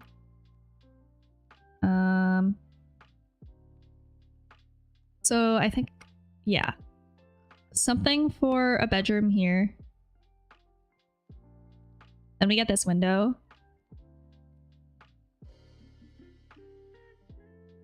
They want some kind of ensuite. See, the upstairs bathroom is right here, so ideally it would be nice to stack them. But I think this is too small to do that.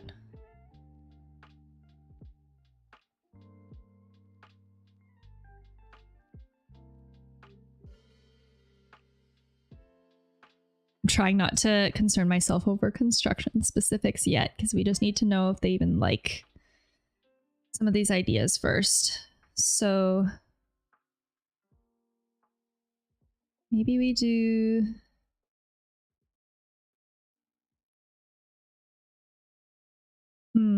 Okay, I've seen the walk-in ensuite, walk-in closet to ensuite thing. Actually, wait, I just got an idea. What if we try something like that? But then this is a good way to only need, well, do we only want 1 bathroom? No, they said they wanted 2. Because I was going to say you could do a walk-in closet here and then have it connect to the bathroom that is public here.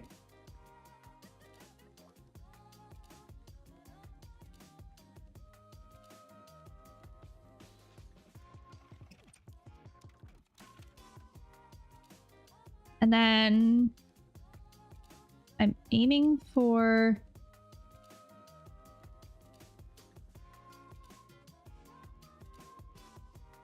bedrooms on this side somehow. I'm getting tripped up by this though. And I hate how it aligns with this window. It's tricky.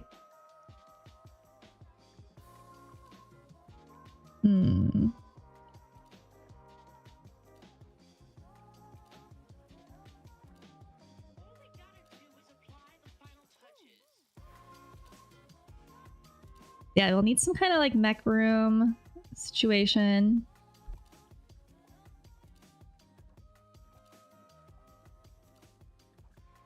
But I feel like... What's this measurement here? Like this would make more sense to be a bedroom.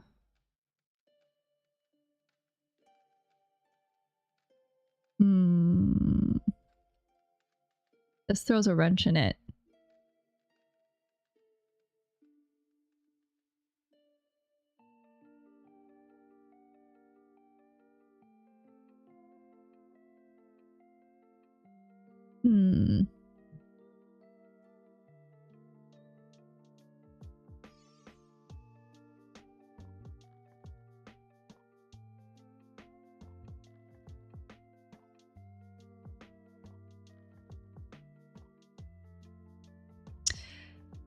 Actually, okay. The one thing we could do... Hold on.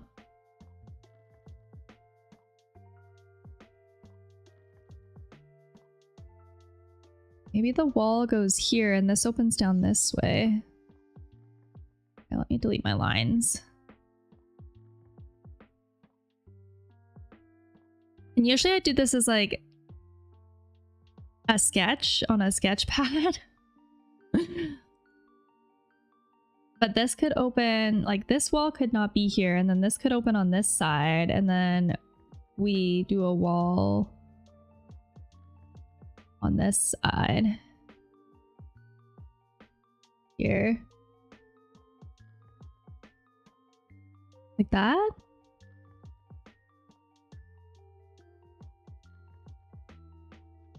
And then this could still be like the living room space. This window could stay here too. It's kind of weird now, the weird spacing of it, but you get more of that. And then we have a bit more of a tucked away with 3 sides of, well, this is still a problem. I'm gonna do like a little gray hatch over it maybe, or like a crossover.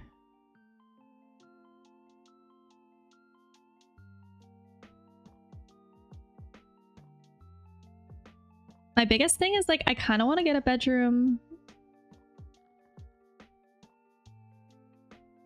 here if I can, and then over here, and then they could share a closet at this little inset.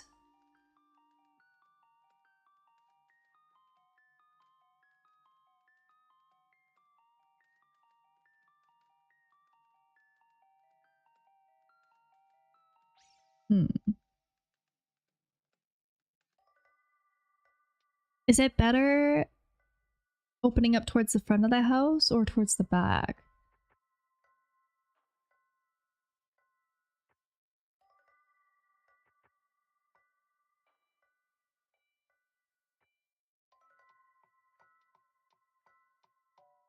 Because this way we get to keep the window. They could maybe even like combine them into like a cool long one. It's already 2 combined ones. Why not 3?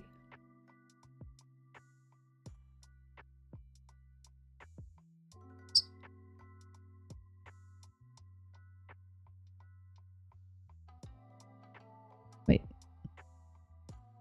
Wait, why is this cutting off?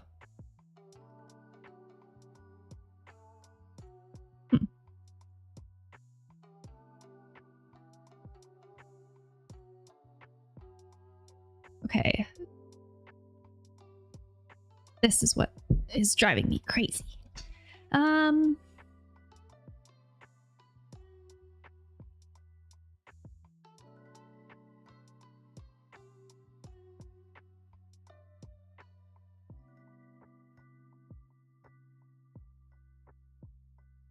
I just feel like this is pretty insane for bedroom sizes.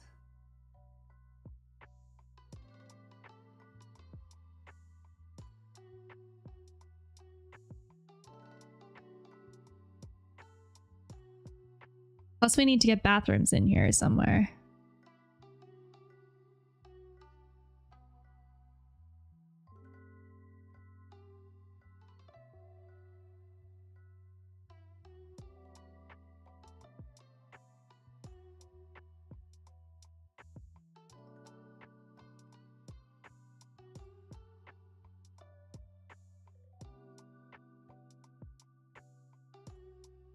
I also didn't give them laundry, but I will keep it down here because that makes the most sense.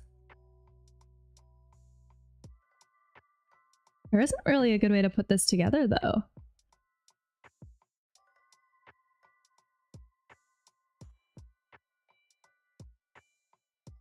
Like I would almost, is this, hold on.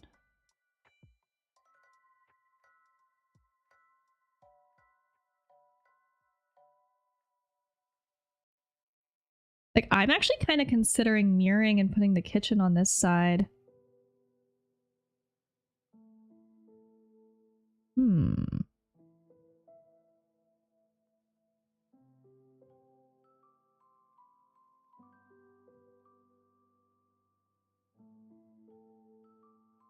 Here.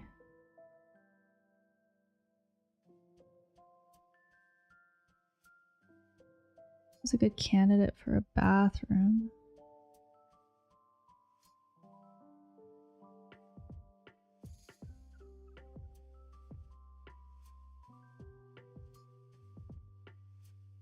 don't know if I want the electrical panel in the bathroom though.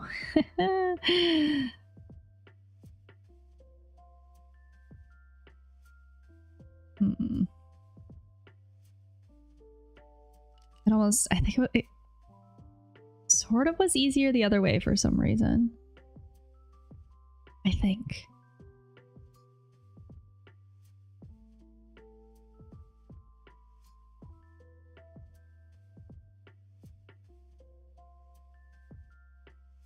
Where are my lines? Come back. Fuck.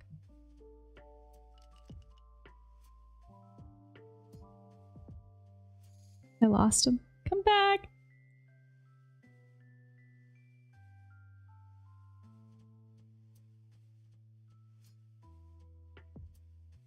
Okay, so here. All right. We try this again. Master suite here.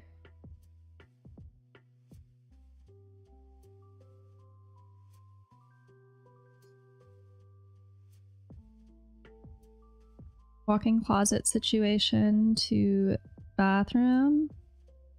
Oh, they might have to share a bathroom. I don't want these to be here. I'm struggling.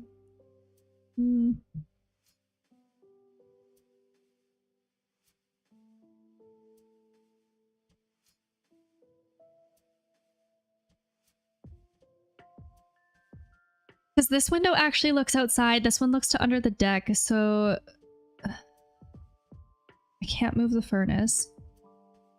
Honestly, maybe this does stay here and we keep them separate though.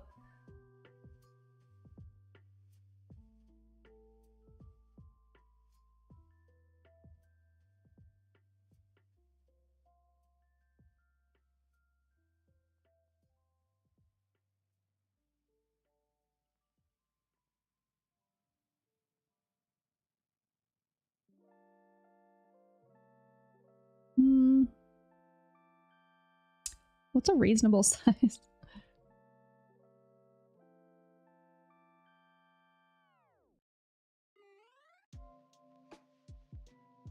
Ten by 10? 10 by 10 to 11 by 11?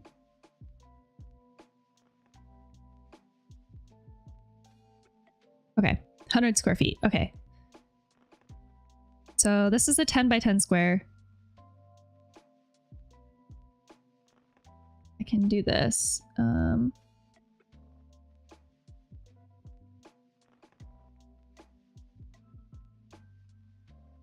Feet. And feet.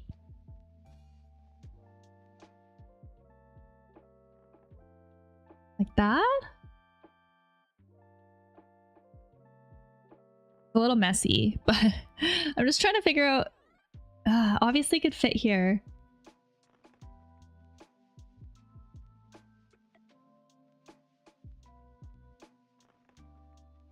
This window opens up under, it opens up underneath though. You'd almost need this to go here. But then the furnace is in the middle of the room. I want to move it so bad.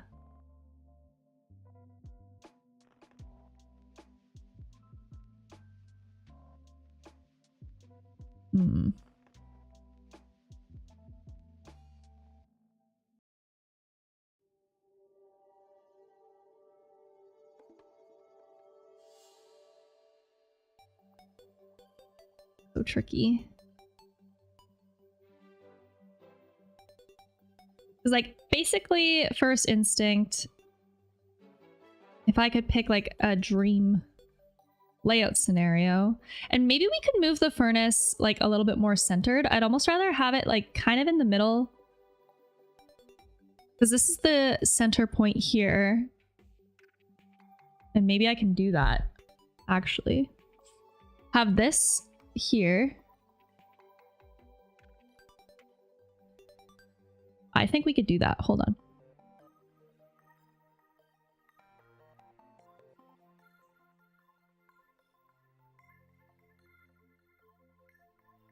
Let's move this in.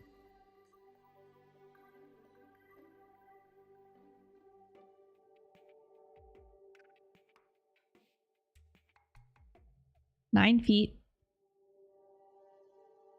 by 10. So this one's a bit smaller, but at least it's like has a outdoor window. Technically it has 2 windows, but it has a scary window going to God knows where.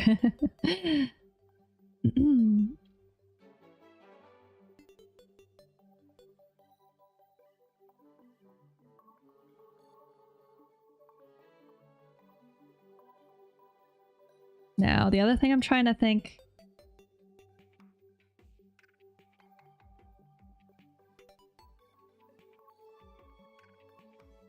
about... Oh, you know what would be a really good way to space plan and fuck around would be Sims. Trying to do this in The Sims, could you imagine? I feel like it would give us so many answers. I've actually had so much success with space planning in The Sims. But okay, I still feel like the biggest issue that I'm running into here with this specific configuration of the house is trying to utilize the depth of the house rather than the width of the house. That's still what I feel like the problem is, and I think it's this placement of the stairs gunking it up. I think that's the problem here. Like, if we tried to do the hot water and the furnace in a little room here, then we could create a closet. That goes down the middle here for the kids' rooms.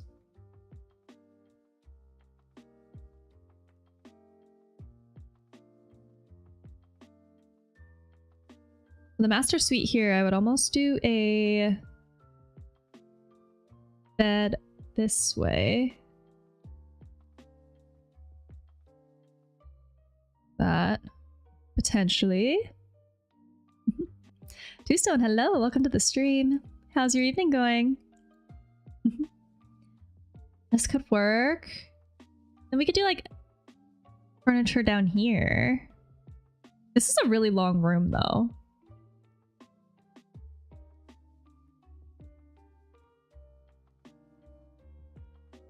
This is very large. And I don't know...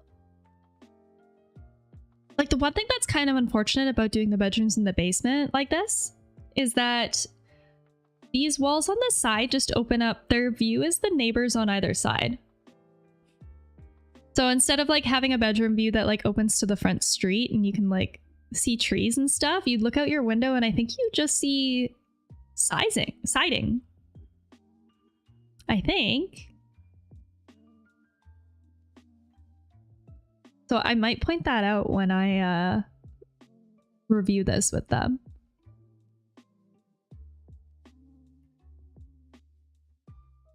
That's my one thought with that there.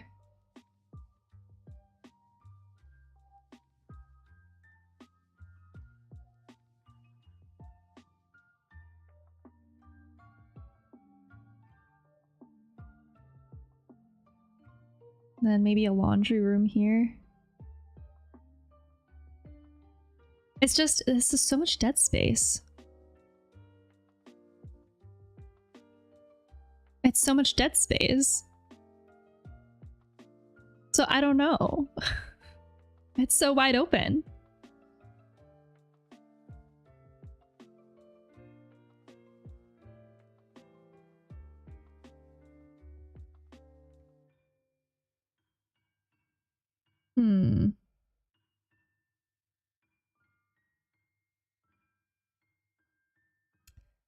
Yeah, I'm a little stumped with this one.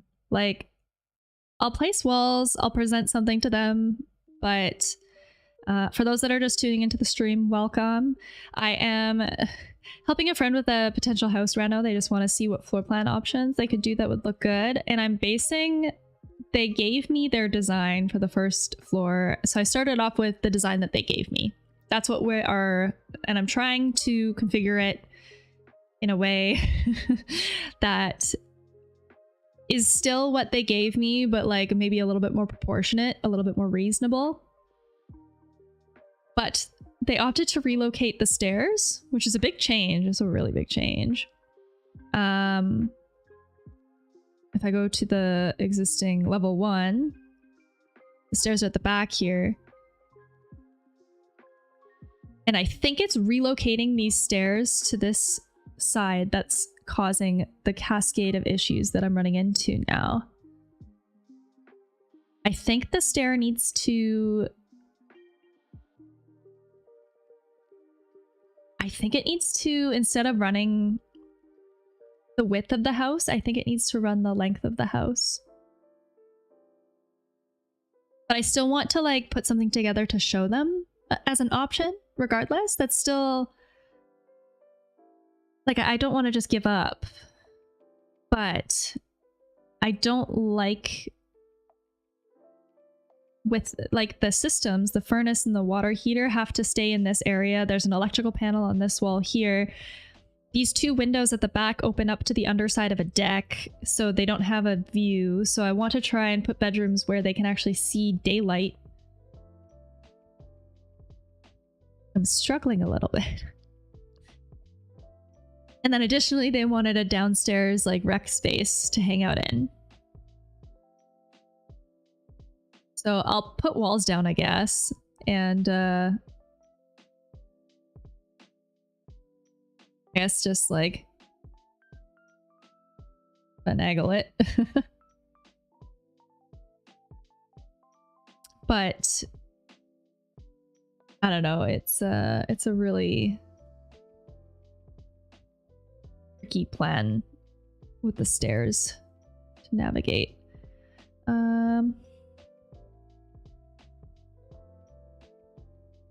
This way. Here. Oh, come here. There we go.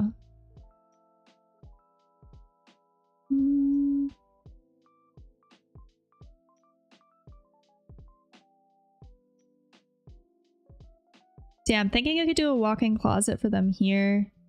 Okay. If there's only one bathroom on the main floor that everybody has to share, do you really get... Is there an added benefit to attaching the walk-in closet to the bathroom? Probably not, right? And I don't want to add a second bathroom because it's a basement.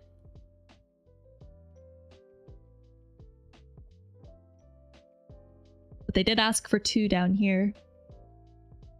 I just don't see where I could fit it. I mean, this could be a second bathroom up here. Ideally, you'd want them to be side by side, though.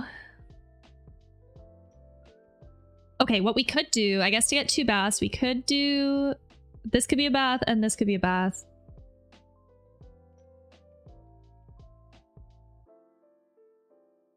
We could do... I don't like putting the bed under the window very much, but it doesn't have a view, so we could do the bed here. And then do a built-in closet system here. I'll put a wall just to depict it, but I would rather they do like a IKEA closet system that had organization built in and stuff, but something like this.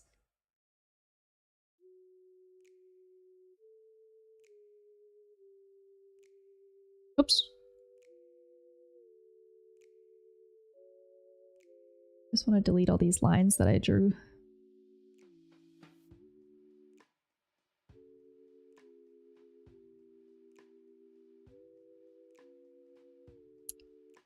I'll do a door here. Oh, see, and this is already squishy. A little squishy.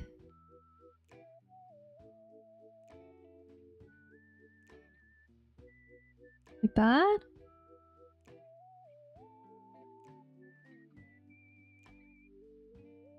I'd have to come down a little bit just to make sure that the door can fit. I could do a smaller one too. I'm just like... I mean, I guess it's not the largest house in the world to begin with. This is definitely a good candidate to go smaller too.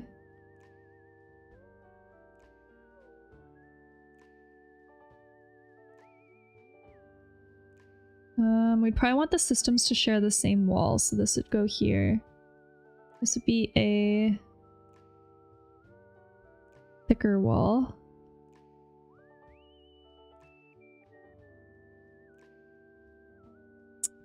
Ay, ay, ay.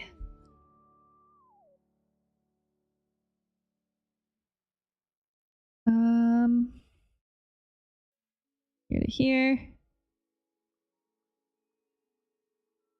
Here to here. Oh.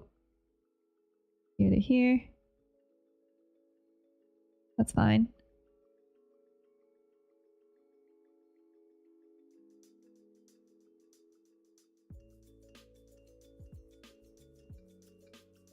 Another thought we could do.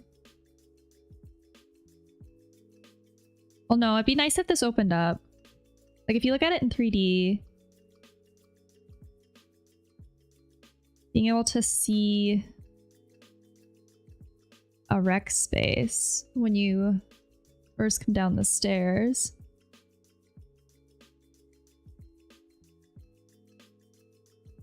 If this door goes here, door goes here. I'll put double beds. Actually, no, let's do twins because they are... Like, this room's much larger.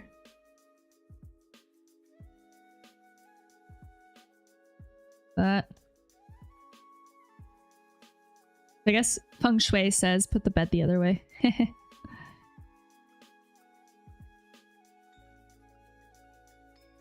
And these could be closets here. The other problem too, actually, to turn this into a living space, I think we'd have to fur it out. I don't know what they did for the rest of the basement that's existing, but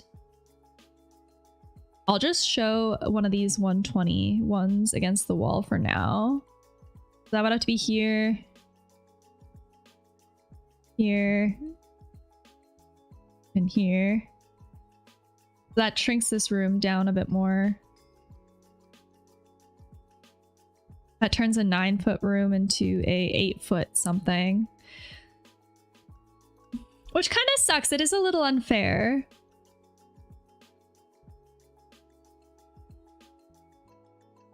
The other thing we could talk about doing... Oops.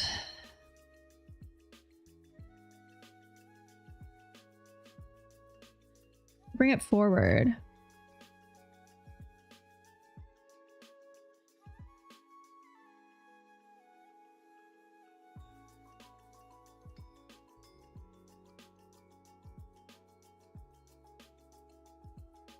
And we get a bit more space in here.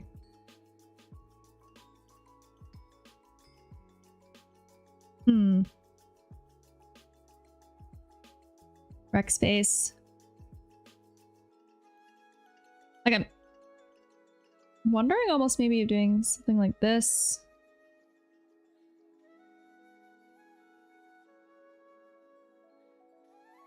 Try doing like...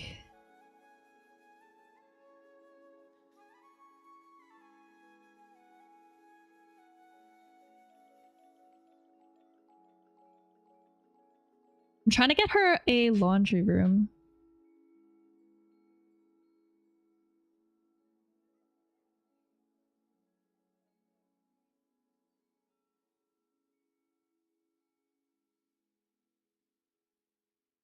Then this lines up with the column. That makes sense. I don't want to make too many jogs. Annoying from a construction perspective.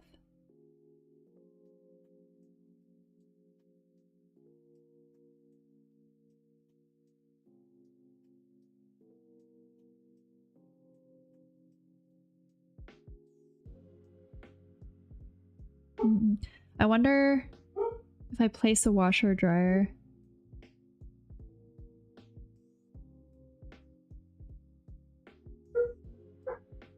Oh my gosh, my dog is freaking out. I'm so sorry. I'm gonna go check on him. I'll be right back.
Okay.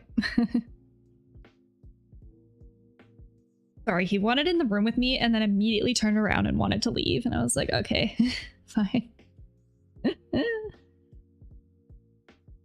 Krish, are you in the chat again?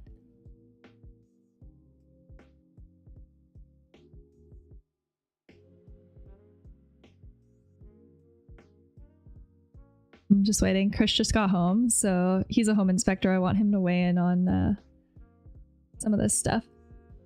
Yep, hello. Okay. Did you see where the main floor got before you left?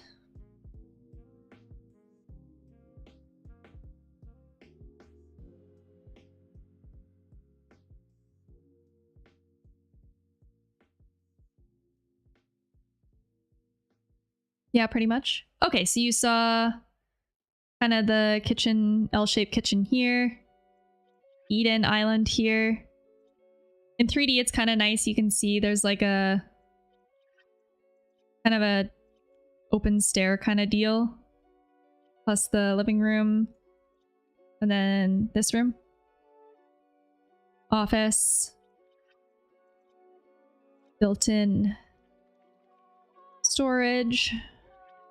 Murphy bed, etc. Yeah.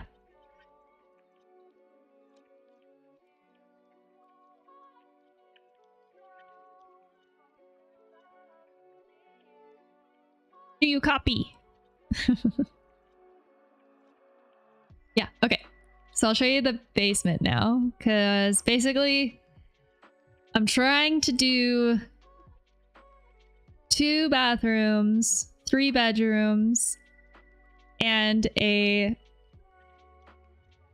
living room down here, plus a laundry room. So I kind of think I got it. But I think from a constructability perspective, it might be some bullshit to deal with. I don't know if it's the best. So, master bedroom here with the bigger window. Built-in closet system all along the back. Ensuite bathroom here. The concern I have is I think these bathrooms are small. But bedroom 1 on the corner. I brought the hot water and furnace together in a little mech room closet. But I don't know if this was a good move or not.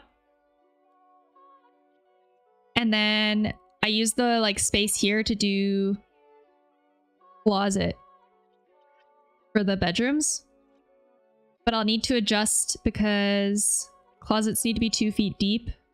So I need to make sure that this is a 4-foot.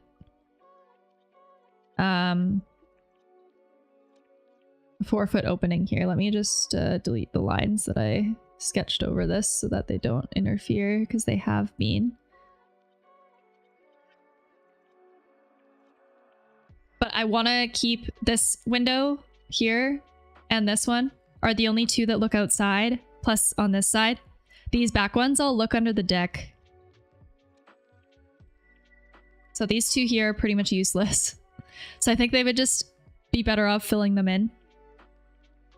To be honest, they're just like a little jarring. Now this one, I need 2 feet here. Oh.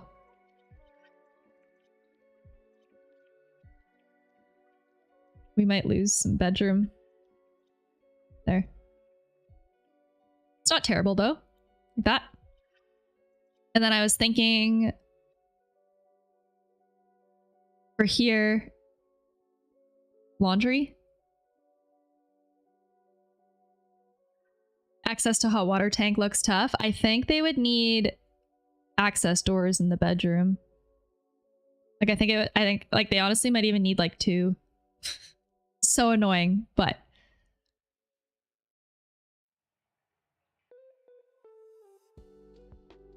this one might even be flexible. Like it could maybe even go in, like if we do laundry, maybe it could go in here with the laundry.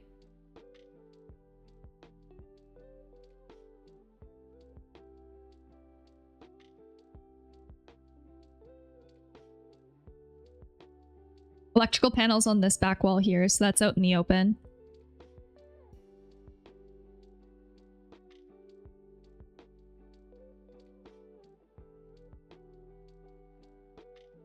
It's really hard with their proposed plan. I feel like they're trying to squish all of the amenities that they want in the front to back of the house rather than the width of the house where they actually have more space. So that's where I feel like I'm running into issues, because it kind of created the same problem in the basement now where I'm like trying to squish in all of these amenities, but the stairs are kind of in the middle here and it's been really tricky to plan around them.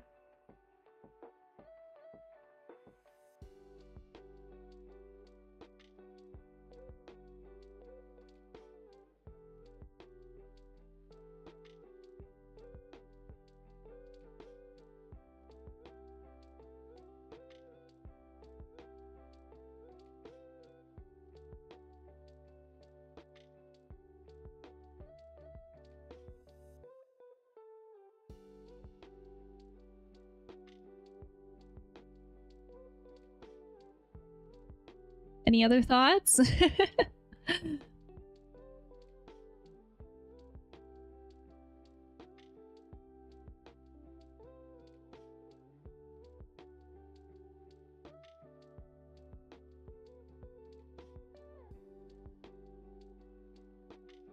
Bigger closet, maybe.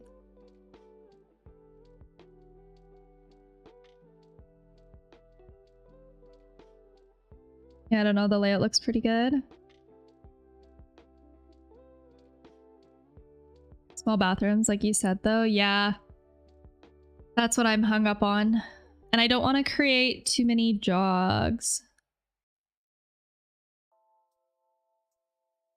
They aren't going to have a big master bath anywhere. I don't think so. No. I don't think so.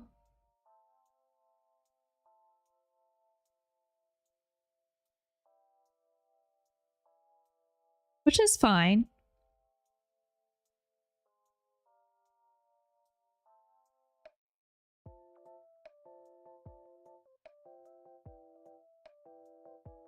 And I'll duplicate this and I'll play around with it next time. This might be a good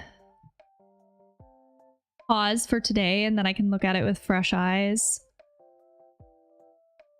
I was gonna maybe even stream on Thursday to at least try to give them something before we leave.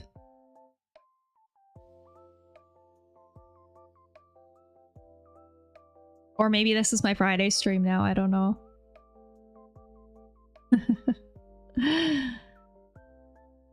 Well, no, I can't go super long on Friday either. Okay, let me just insert the washer and dryer.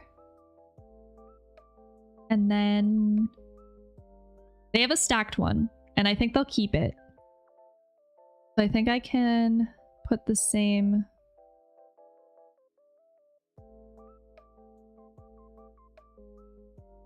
Do dryers go on the top and washers go on the bottom usually, I think?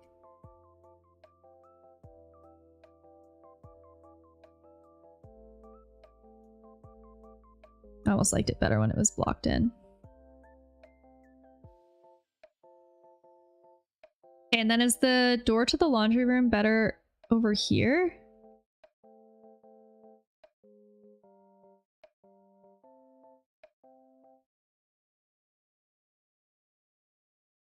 Oh shit, the other thing too, their main plumbing stack was over here somewhere. Right? Like it's pretty much right where they proposed putting the new stairs.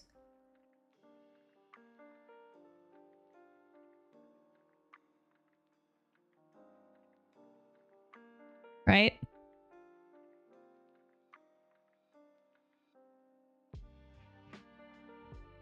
Yeah. Well, I said I'd show them the option that they want, and I would do my best to make that option work.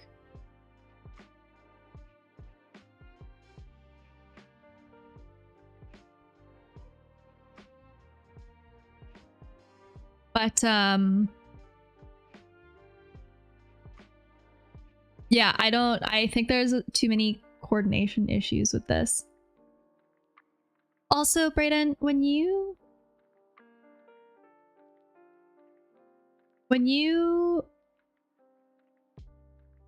okay, does code require you to have a floor drain with a hot water heater? That's what I'm trying to ask. So I'm wondering if they should do one here if it's a laundry room, because then the laundry and the water tank can be in the same space, benefiting from one floor drain.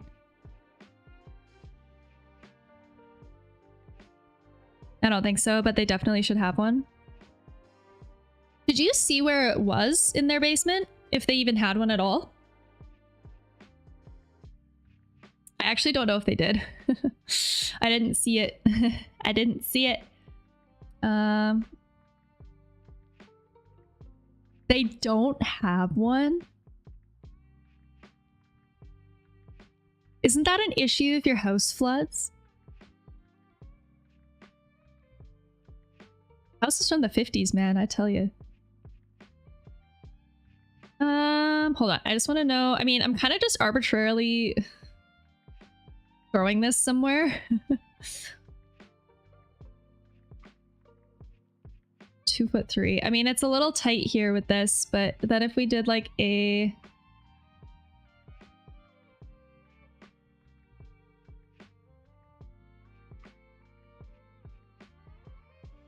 If they're trenching across the basement to add a new main drain, though, they could add one. Okay. I mean, it sounds like they're not really afraid of overhauling stuff, so... I'm just trying to decide, okay, if this is a downstairs rec area, hang space, whatever. Do I put the laundry door here? Or do I put it over here? This, I can't because this column's in the way. I know there's like structural support here.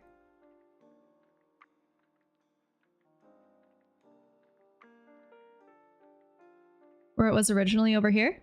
It's more tucked away. If this is the master bedroom and then one of the kids' bedrooms, I mean from the master bedroom, then it's just like across the hall from the bathroom too.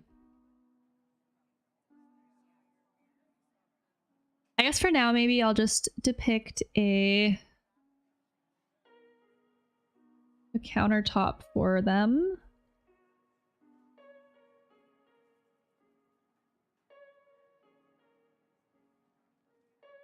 The other thing that they might want, which might warrant flipping the room. I mean, I could do this. Hold on.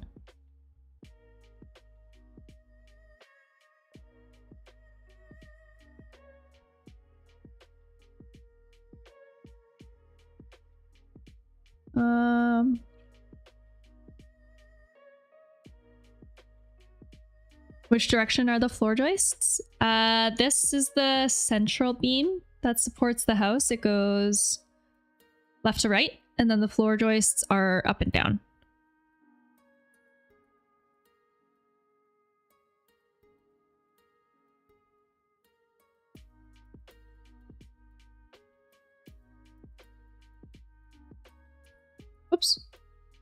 So this water tank's annoying.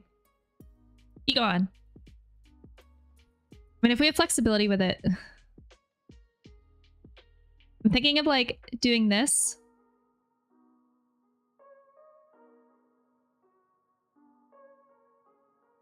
Okay, good. They can run a dryer exhaust through the joist space and out the back. Oh, yeah, yeah. So it could go like, it could even, maybe this is a better spot for it then because it can kind of go along this run here. Out the back. Also, CK, I get so stressed about practicality of construction because I feel like a good laundry room should have a sink in it.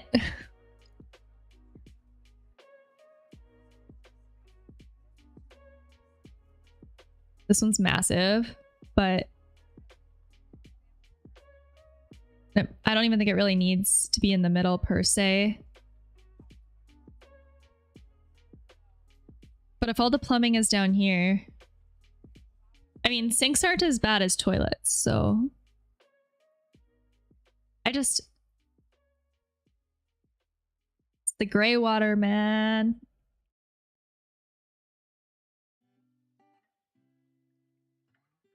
Ideally, you cluster all three of them together.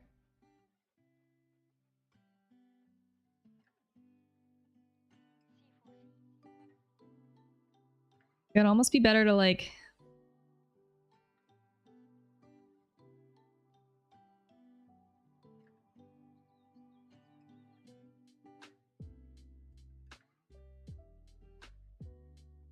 somehow... and have it open down here. Eh.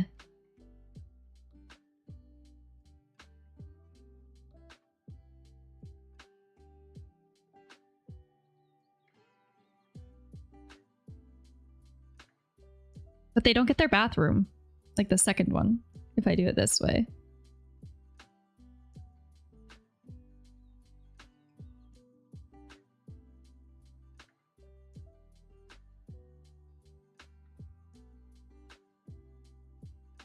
But you get a bigger bathroom, moderately. I mean, this is massive, so we could go 4 feet even.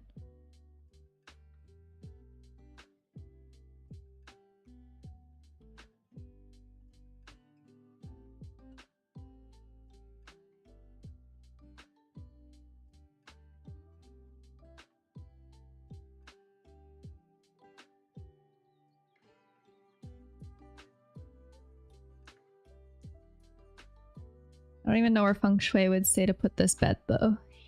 In the middle, I guess. Double.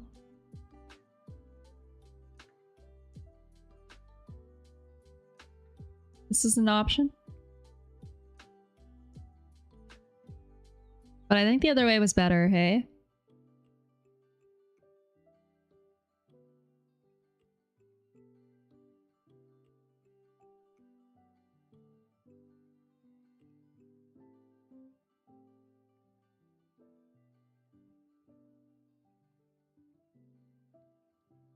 Yeah. Okay. All right, I'll put it back and then I'll try and place some fixtures just to see how they fit. But that'll be all I do for this for tonight. I wish that this wasn't so squishy here. Like, I almost wish I could just move the stairs up a little bit, but I don't think I can. Like, I already moved them up. Hey, hey.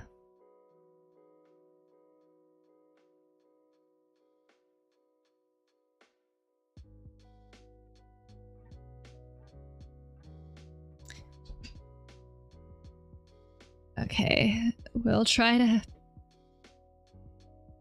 work it with the...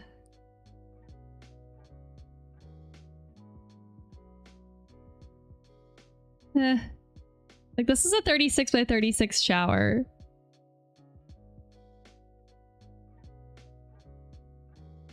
Like, bro.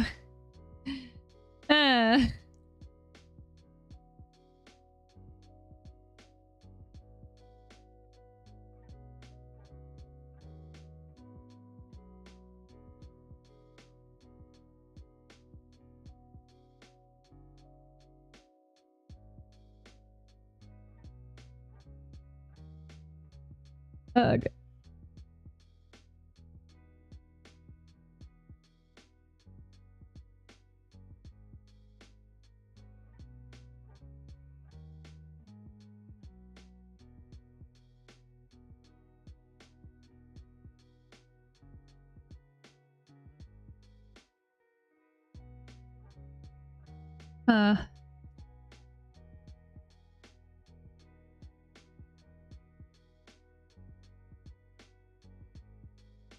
I don't know if I want to. Maybe I'll import a tub 1 sec. Actually, I had one from before. Tub. Bath.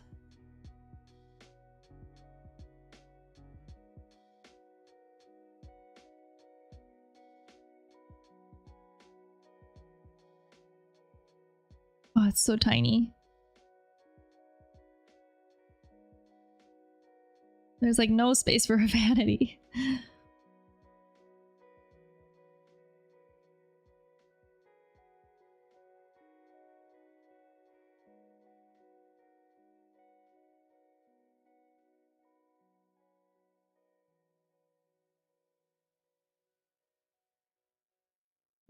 We'll check 11. I'll bring this in a foot.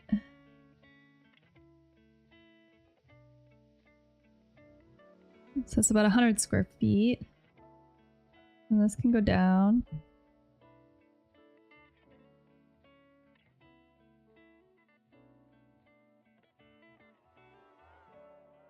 I don't want to...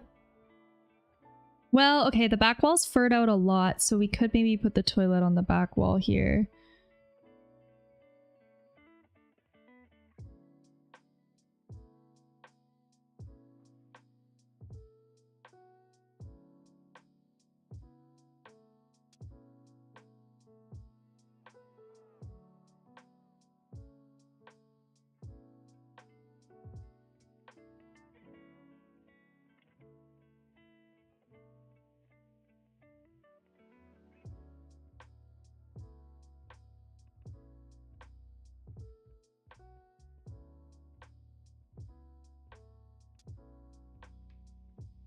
Making a little linen closet. It's only like a foot deep. 12 inches deep. Maybe you could open it with millwork doors or something, I don't know.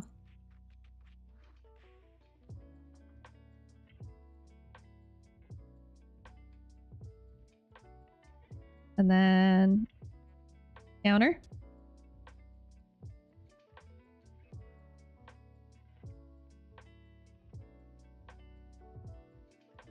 Counter.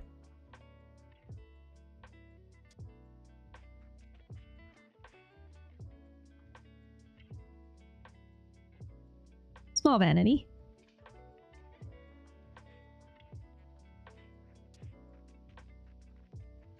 Very small. I have to swap this guy for a corner shower that has a curve, I think. I'm still not convinced though that this is gonna work. Curved shower corner.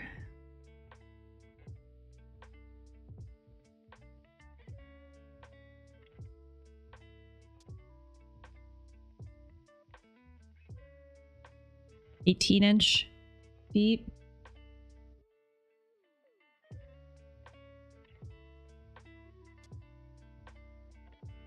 I mean, maybe this gets rotated here instead, so you're not walking into the toilet. And then this... No, I think it must maybe better the other way.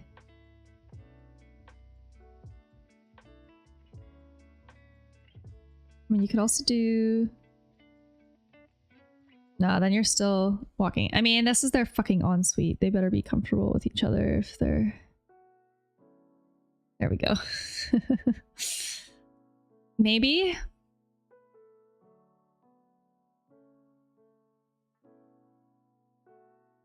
Maybe? I'm gonna see if I can get like a stupid, like a foosball table or something stupid. Put in the basement. What are devices? Oh, it's a TV. That's a weird term for a TV.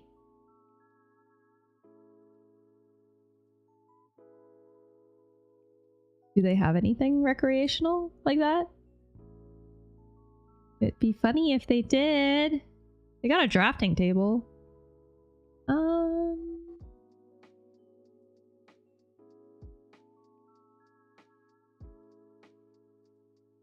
a lot of appliances and stuff too.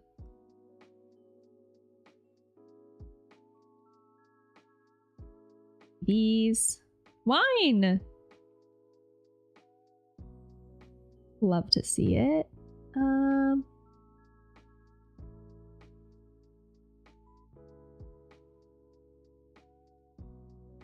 don't know. I don't think they have anything fun.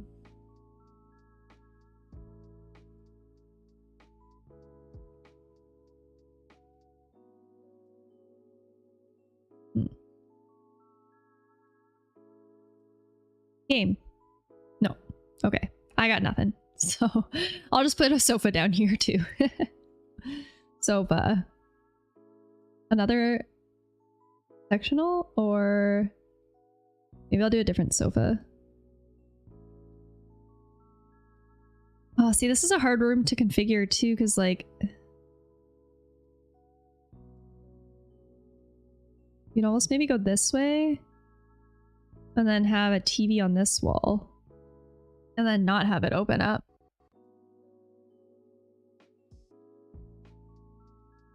I don't know. I don't know. I think this is a good start. This is their option. So I guess next stream I get to take a crack at it and do my options or figure out what I'm thinking for this. So I'm gonna call it here. Yep, I'm gonna call it here. I don't know if I will be live. I might be live on Thursday to keep doing this space planning stuff. I'll definitely be live on Friday.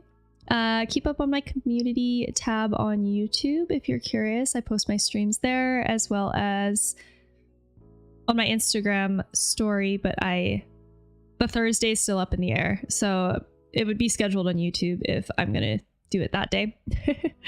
Yeah, that's it. That's all for me. Thanks so much for hanging out. Hopefully I'll see you in the next one. Have a good night, guys. Bye.